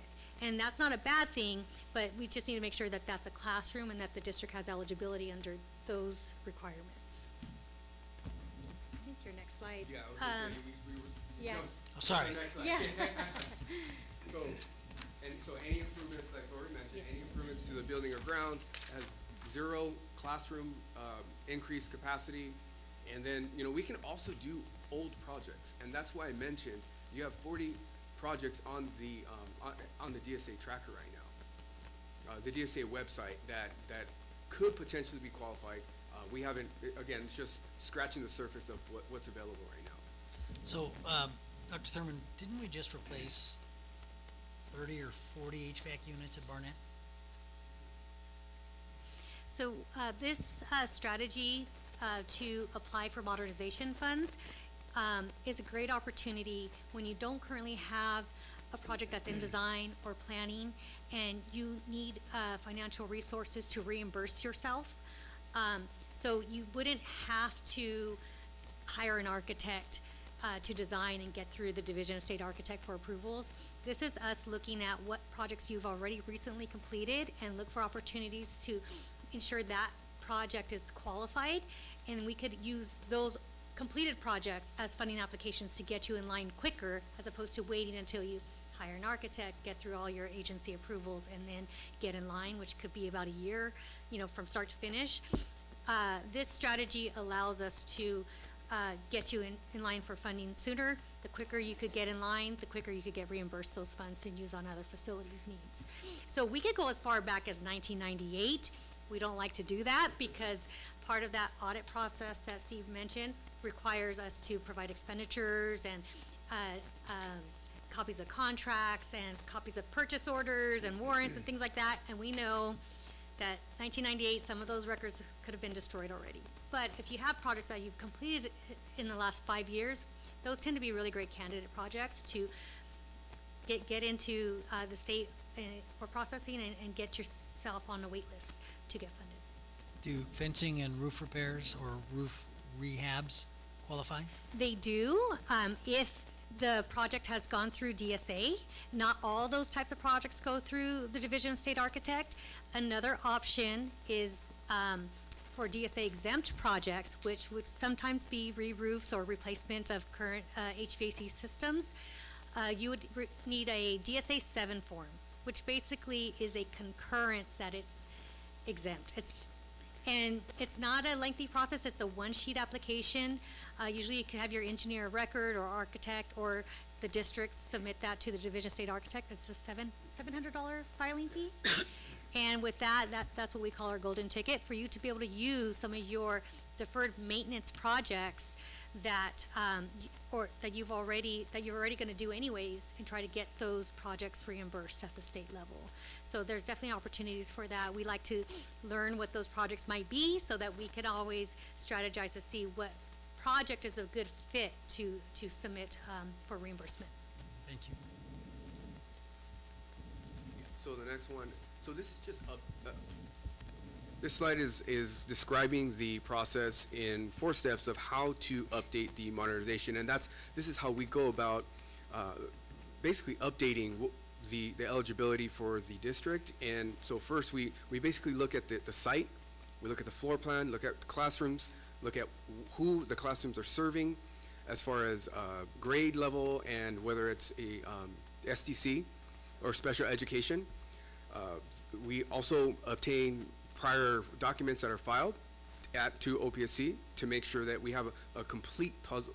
We have a complete piece to finalize the puzzle, and then we prepare the eligibility analysis. The eligibility analysis will determine, how much matching share does the district have from the state.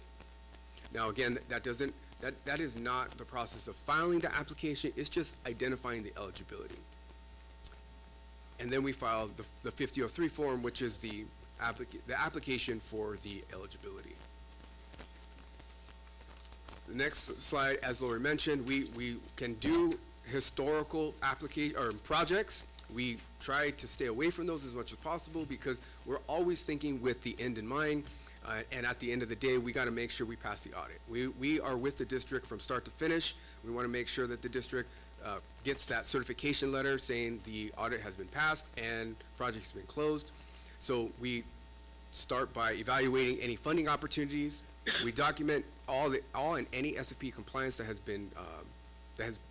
been taken. We secure any CDE or the CDE plan approval. We track DSA plan approval to make sure that we, of course, get DSA approval. And then we're going to review any of the contractual documentation between the district and any vendors. And then finally, we organize and file the application with OPSC. Next slide, please. Lori mentioned new construction. Now, new construction is any time that you are going to be, these new construction funds can be utilized for constructing new schools or expanding existing ones. Now, the difference between modernization and new construction, the new construction has classrooms or increased capacity. Okay, these funds can be used to expand. These funds can be used for expanding classroom capacity to accommodate the future student housing. Now, keep in mind the difference between modernization and new construction eligibility is new construction eligibility takes the entire district's enrollment, where the modernization eligibility, as I mentioned, is site specific and it only looks at that site and that site's enrollment. So new construction takes on capacity and future capacity. Yeah, go ahead. As we were hearing from your needs assessment and the portables challenge that you currently have, when you're replacing existing portable classrooms with a permanent construction building, in the state facility program, that's actually considered replacing kind and qualifies under modernization. Now, if you are adding more classrooms than you're removing and you have a net increase, then that net increase counts as new construction. So just something to keep in mind. There's all these crazy nuances.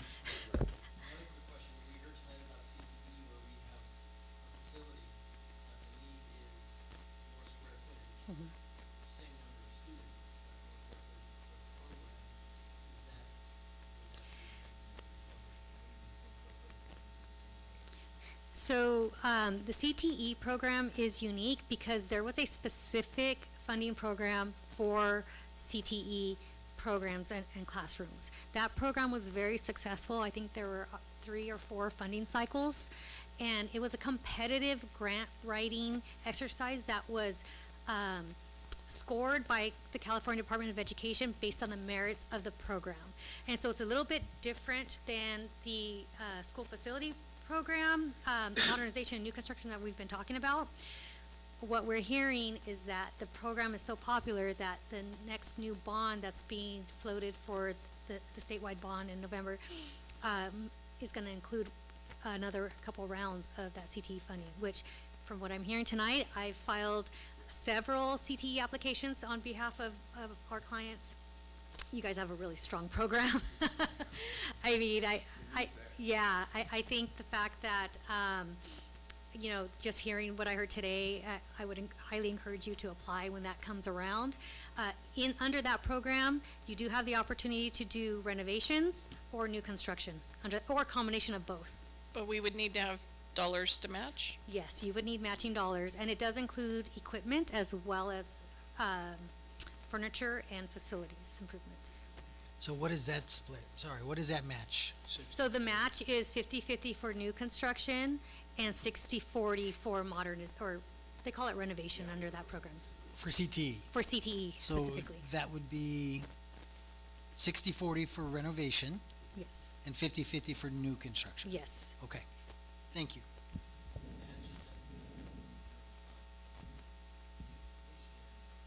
Correct, yes.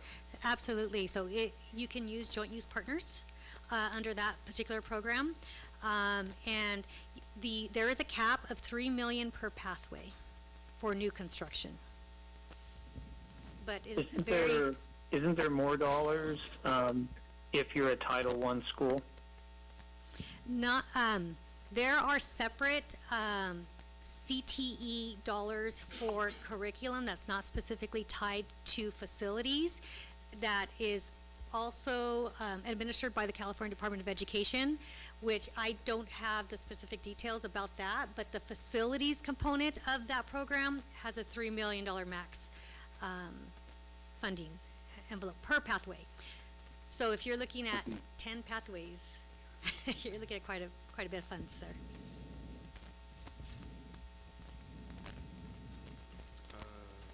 Let's jump to, financial hardship. So with financial hardship, I'm just gonna talk about like high level, brief bullet points, and seismic mitigation. And so financial hardship has a sub program, which is seismic mitigation. Okay, how do you qualify for this? You qualify by either damage or loss by natural disaster, proximity to a freeway, or any airport, electrical facility or pipeline. You also get some adverse air quality. That's another qualifying factor. Structural deficiencies. You have old buildings, could possibly qualify. Site conditions such as faulting, toxic soils, and or liquefaction. That's another funding bucket that the state has that's separate from modernization, new construction, CTE. This facility hardship and seismic mitigation is another funding bucket that you can go after funds. That is, you don't need those eligibility requirements that we mentioned earlier. And you actually get pushed to the front of the line. Because they consider it a hardship. All of these things would affect, obviously, the learning environment for students. So and what's need to the be matching on prioritized. this one? Oh, sorry, am I jumping ahead again? Oh, okay. So it's pretty much par for the course, the same across the board. It's just the state comes up with different terminology for modernization, renovation, rehabilitation. In this case, with the facility hardship, rehabilitation is their modernization. That means you're not adding square footage. That's a 60-40 match. Not facility hardship. And then the replacement would be new construction, and that's a 50-50 match. So, Dr. Thurman, I seem to remember a facade failure at the high school. Structural issue. Is there a chance that we would be able to retroactively seek matching funds for that? We have a few areas that we would have to put there. Okay. I'm not the expert there, but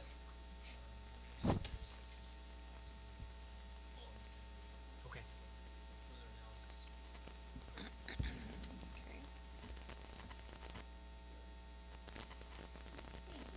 Thank you very much. And so we listed a few of our current clients and current client districts, and so in 2023 we were able to secure and get funding for $79 million worth of funding. Now these applications were filed back in like 2018, 2019, and 2020, but I guess the closest district that we have on here to you guys would be maybe Calexico or Saddleback. And One of the things that we just want to emphasize here is that in order to participate in this program, you really need to have foresight to get in line and know that these districts did apply for these funds back in 2018, 2019, and they did, in fact, receive the dollars. And so we worked diligently to ensure that these districts did get all of their applications that they filed, they did receive funding for. And we want to ensure that a school district like Ramona gets an opportunity to get in line to go after those entitlements. It's an entitlement program. It's just a matter of you getting in line and getting those dollars that you're entitled to. And so that's all we're trying to really emphasize here with this list is that these districts are going after those dollars, and we want Ramona to go after those dollars too.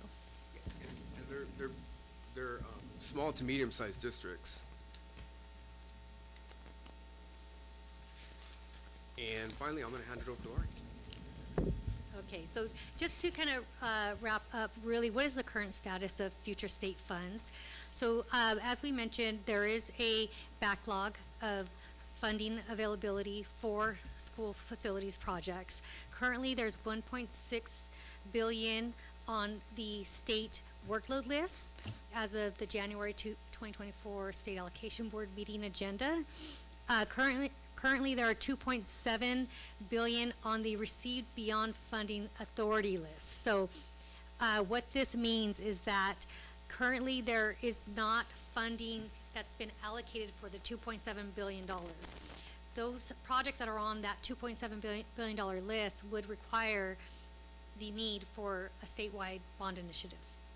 So that's how the state is tracking those two lists. So right now, currently, there's about $4 million in backlog that's currently on that, the workload list of projects already submitted to the state.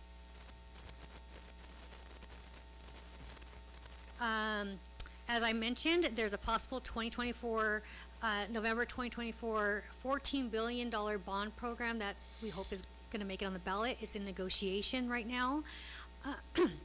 Which would fund transitional kindergarten through Community College Public Education Facilities Bond Act of 2024. What we're hearing is that would replenish some of the funds for that modernization, new construction, CTE, transitional kindergarten.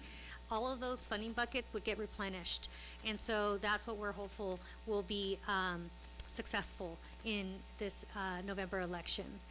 Additionally, the last 2 years, the governor has allocated general fund dollars to fund this specific program for school facilities. That was huge because that was a recognition that the state is obligated to provide funding sources to schools, facilities up and down the state, and that the need is great. Let me go one more. One of the things I just wanted to point out is that historically, the state school bond initiatives have been very successful. Going back to 2014 and even earlier, all of the school facilities bonds have passed at very, very high margins, with the exception of March 2020 primary election. If you recall, that title of that was Prop 13. There was a lot of misleading information, but aside from that, it wasn't a really great program. It was a program that was going to establish priority points, that wasn't going to provide a lot of security as far as districts that are going to go through the effort and apply for these funds, the expense it would be to apply for those funds, and the likelihood that your project would have to get reshuffled every cycle, funding cycle, meant that there's a likelihood that your project wouldn't get approved. School districts up and down the state didn't support that measure. So there were two things working against it. The bond measure that's being discussed right now is a continuance of the existing program, which is what we all want because that provides a level of certainty that we know how this program works, and we know that if you're going to get in line for funding, ultimately you're going to get reimbursed for those funds. Just on that, on the slide before this one, am I understanding that there are more projects in line, the dollar value of the projects in line exceeds the funding available right now? That is correct. So it would take the state passing another bond measure of some sort to even catch up with the districts that are already in line. Correct. Correct. Let alone they come in line moving forward. Okay. Absolutely. Yes, so I want to make that very clear. Is that right, so it's not a guarantee. The money's not there at the state just sitting waiting for us to ask. Correct. You have to apply for it, and you have to wait in line behind the $4 billion of other projects. And the state needs to allocate funds for future projects. Correct, for anything that gets submitted after today, absolutely. So the sooner you can get in line, the better it is. You put yourself in a better Figure, position. oh, yeah, there's all this matching money. All you have to do is have a project that is eligible. But that doesn't quite seem like the case. Well, historically, the state has always figured out a way to fund facilities projects. So even if there's not a whole lot of certainty, based on historical analysis, there's always been a program to fund these projects that were on a workload list.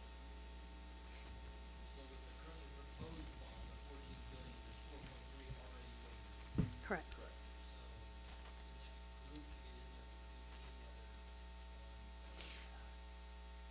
What we're hearing is that the lobbyists that are supporting this bond initiative are expecting that these bond dollars from the November 2024 election would fund projects for the next 4 to 5 years. Exactly, yes. So that means covering what's on the workload list and then moving forward for the next 4 to 5 years.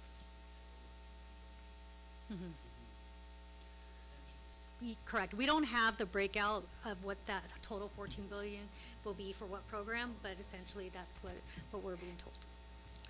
How would a state budget deficit impact all of this? Because we have an enormous state budget, or perhaps a ginormous state budget deficit, depending on who you're talking to, in the near future. So we're already starting to see what that impact looks like. The current fiscal year, the next fiscal year, the governor in prior years had proposed $800 million allocated to this program from general fund. He's since reduced that to $375 million.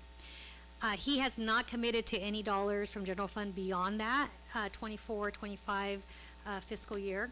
But what we are hearing is that the governor is supporting this bond and making provisions so that the debt service would be paid by the general fund for this bond program. So that is actually really good news to have that level of support at the state level.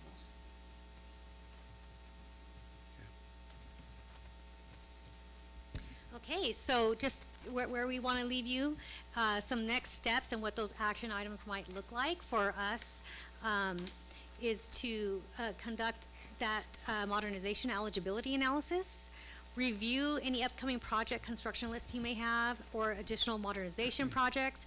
Again, if you're in design with any projects, we like to have just a consult with you early to figure out ways that we can maximize the state funding for any projects that you have in design. Qualify any of those 40 projects that are currently, that you've already completed so that we could try to get in line for any SFP applications. For those qualified projects, we will submit plans to the California Department of Education for plan approval, file that funding application to OPSC. Additionally, strategize any additional needs that you may have, such as TK Kinder or CTE. If we start to hear that this bond's going to go through and learn more about what that CTE requirements are, we'd love to try to get in on that for you guys. And then again, just get you in line for funding.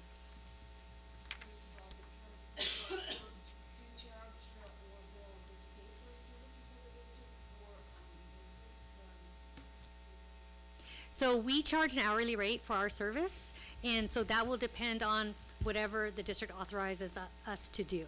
And so the first phase of that work, we would prioritize to just look at the eligibility analysis and get that updated and have the district file any eligibility forms, because you want to establish that eligibility regardless if you're going to pursue any funding applications. You want to at least get any updates filed and established, and the district can decide when they want to pursue funding applications utilizing that eligibility. And so after that, we'll be working closely with the district to understand what your needs are and what type of support you would like from us.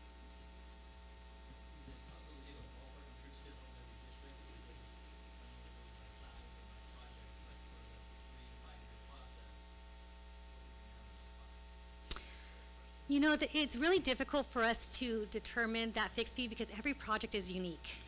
And even today, we've done so many applications, and every project is so unique. There might be multiple parts, dollar values, number of contracts that you have with the project, or even the complexities. Some projects may have 3 applications, right? So you might have a CTE, a modernization, and a new construction at one of your high schools. So it's really difficult to determine what that is. We're fairly certain that we can determine the cost for the eligibility, which we considered a phase 1. But anything beyond that would just be an hourly rate, just because every project is unique, and we don't know the quality of your records as well. You know, some things might be more challenging than others, but if you guys have really great records and have a lot of good information, it's not going to require a whole lot of our time to kind of do the analysis. So, do these different types of funds, can they work consecutively? So if an application were filed for projects that we'd already completed and money then received from the state, would those funds then be ours to put up as matching for Yes. more projects? So any reimbursed funds will typically go back to the original fund source. So whatever fund source that may be, maybe it's Fund 40 or Fund 35. So those funds can be used for either other matching projects or to construct other high priority facilities projects. So it's going to be up to the discretion of the district, but it has to be facilities improvements. Right. Yeah. Okay, thank you.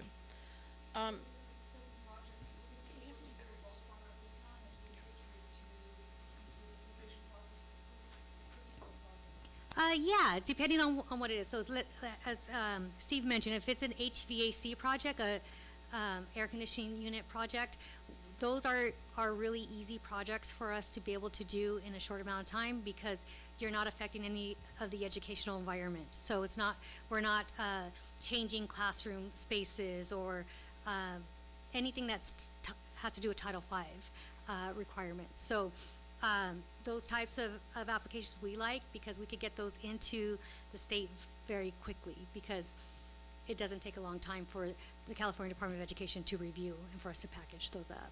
So those types of projects, absolutely, we could get you a rough order of magnitude of the amount of time it would take to get those submitted. Anything that is a unique type of project, that usually takes a little bit more time for us to be able to figure that out. But the more information we have up front, the more information that we can try to detail for you. So if you know exactly what you need and you already know the scope of that, that's going to help us better estimate the number of hours it would take us to submit an application versus if you don't have a lot of, you don't know what you're doing yet. That makes it a little bit more difficult. Before we go too much further, Darren, do we have a card on this item? We have one speaker request for this. Thank you. You want to call him up now? Yes, please. All right. I would ask, don't go far. Okay. Yeah, no. We're going to be right here. The only speaker request we have on this is from Kim Newcomer.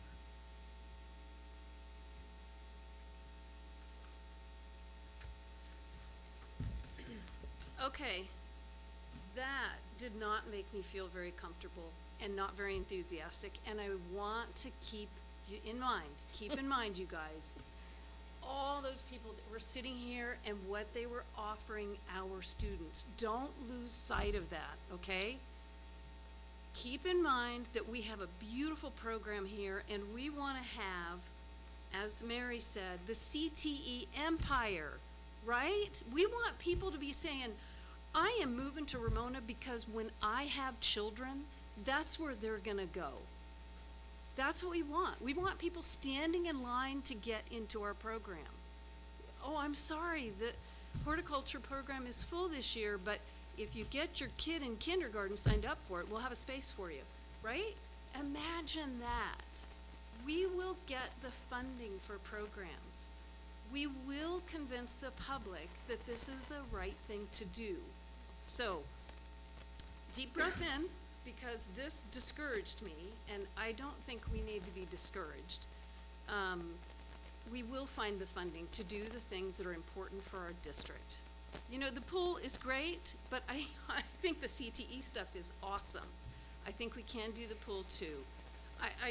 I would ask these people, if I could ask them, can we do a swimming pool? Is there funding for a swimming pool? Because I don't know. Based on what they just said, I have no idea whether we could do a community pool.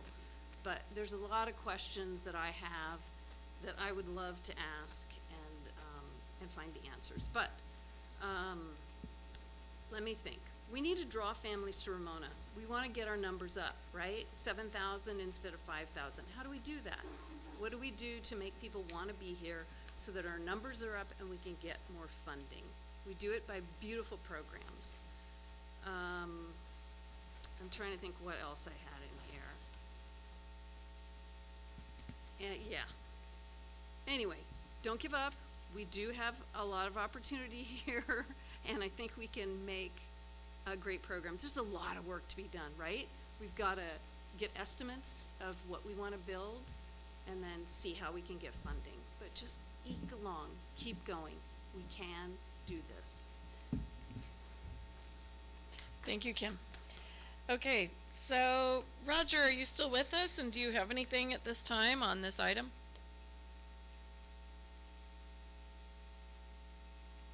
Yes, I think, first off, I don't think what we heard was discouraging. What we heard was promising, because there's money available in a different avenue than we had not been aware of before. So and that's through reimbursement. So this is really a wonderful thing to hear about.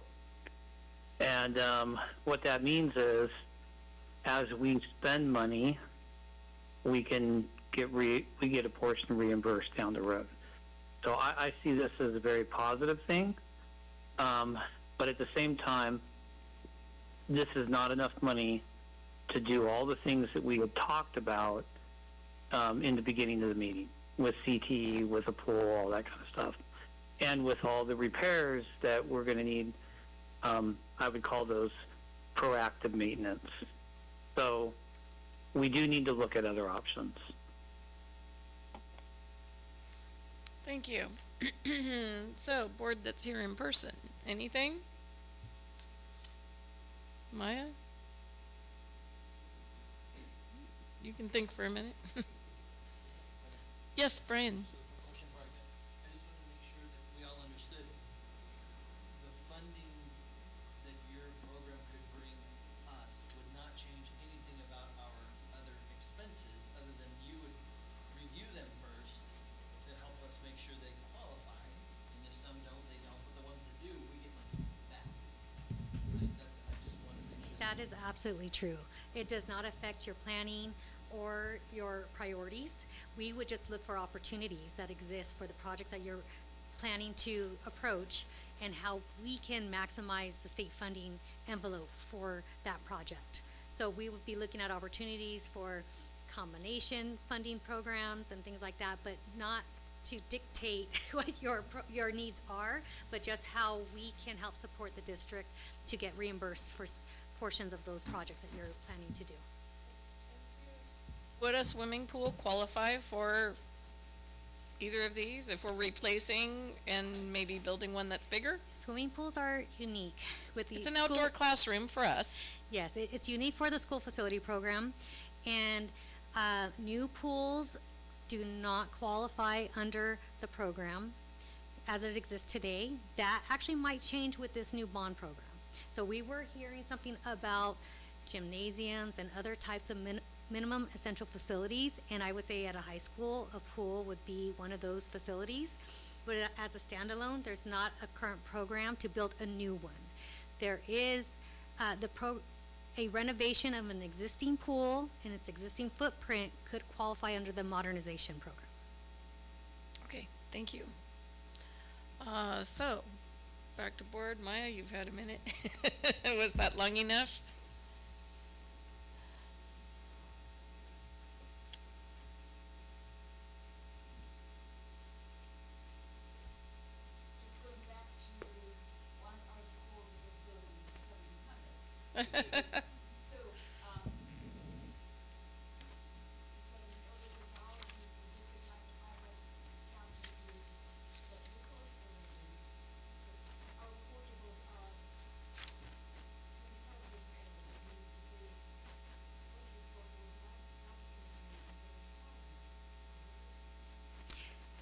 Well, that's difficult for us to determine because we would have to get those records from the state. So, right now, what's available on the dashboard on the Office of Public School Construction website, that's where we gleaned all of this information. We aren't able to kind of see that detail at this time until we do a public records request to kind of get copies of all of those prior funding applications so that we could make that determination. All what we wanted to do with that chart is to emphasize at the bare minimum, we're looking at $13 million from the state. It's only going to go up from there, which is a significant amount of money, actually. Yes, it is. Yes, it is. Maya, that's okay. This isn't your only bite at the apple, so we'll just go back. It is a lot. So over to this side. Yes, Dan. Yeah, I'm encouraged. I agree with Roger. As I can speak for myself, I don't know anything about school bonds and about other sources of funds available to us as a school district. I'm speaking for myself because these people are way ahead of me. But it's encouraging to know that an organization like CLC is out there that can advise us and lead us through this bureaucratic mass, and so we can get something done for our district. Because in terms of eligibility, and I'm talking about just as meets the eye eligibility, our district is sorely in need of a great deal of funding, repair, and construction. So to know that you people are out there that can lead us through this is very encouraging to me. Thanks. Okay. Darren? I too am absolutely not disappointed. I'm encouraged by what I'm hearing tonight in terms of there's potential funding out there. We have projects that probably qualify. We've replaced a lot of HVAC units. We've spent millions on roofs in the last 2 years. We might have used ESSER funding for our fences. I think we did. But we've been a good steward of the public dollar here in this district since I can speak since 2016. We've spent the dollar wisely, and we've had some real needs that we've addressed. Now, if you'd have been here at our last board meeting, you'd have seen basins out here catching water. There's still a couple still out one. here, yeah. Okay, Uh-huh. and we still have my point is we have a long ways to go. So I'm encouraged with this. I would support giving direction to staff to continue looking into this and, bring back a potential agreement that says this is how much we would, estimate our costs to be working with CO Consulting, and here's what I think our scope of work would be. I would be very, very supportive of continuing this process. I mean, San Diego Union has received $65 million over the last, since 2020. Boy, if we could just tap into some of that. And I honestly believe that even though we have would you say ginormous budget deficit, Yeah, either enormous or ginormous, depending on who you're talking to. I honestly believe that this governor and this legislature are recognizing the needs of schools in this state and will continue to fund especially for seismic repairs and rehabs and modernization. I believe, I'm incredibly hopeful, and I believe that they will continue to recognize that as a need and fund it appropriately.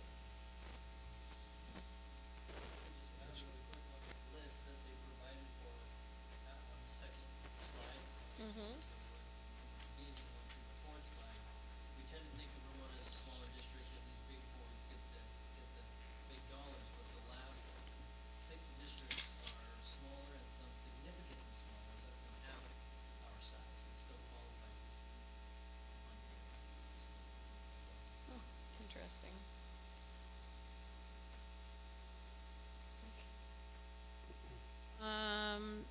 Anything else? Roger, anything else from you on this?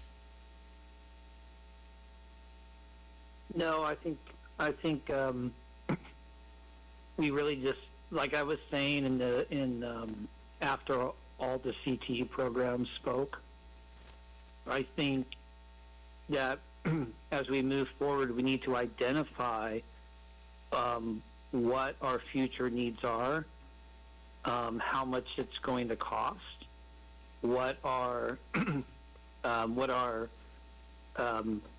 maintenance is going to be in the future, and be able to identify literally everything that we need. And then at that point, I think we can actually start talking about how we're going to fund it, because at this point we don't have every little thing identified. We have some things, but not everything yet. So we just need to do that as we move forward. Thank you, Roger.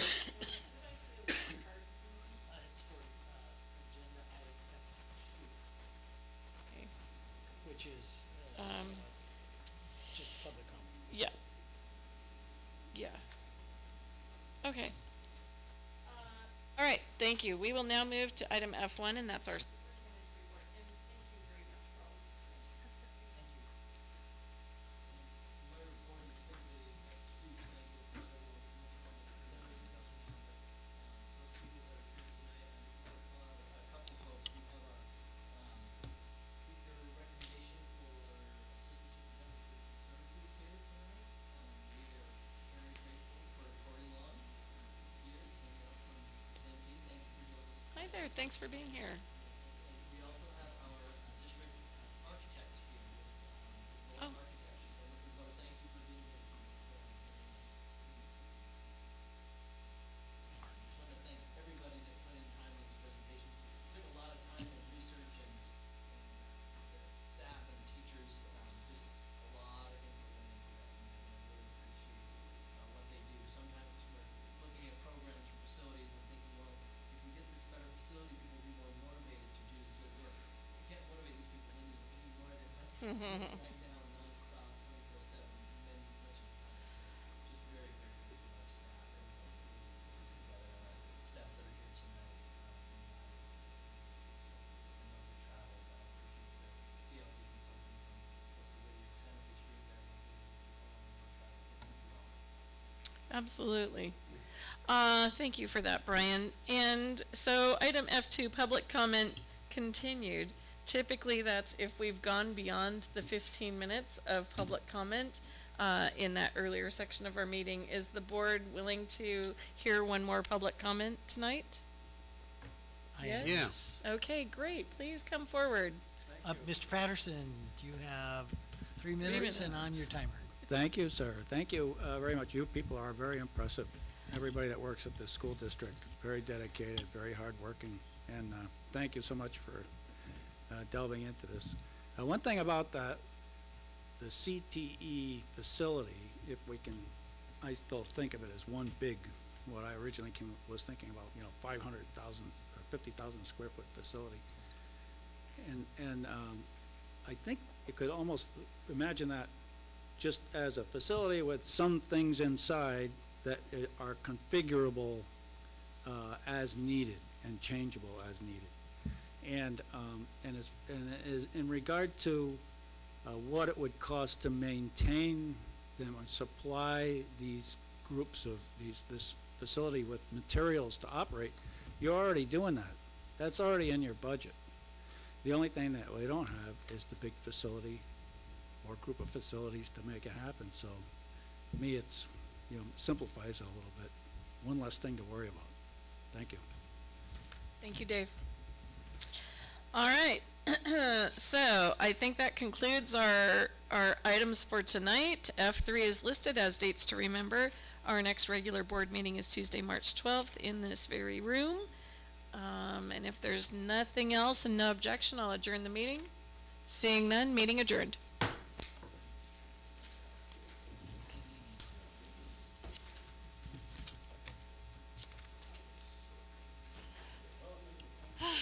Yeah. So did you get all the information about CTE that you wanted you for get? this district? Nice seeing you again. That's right. Yeah. Really?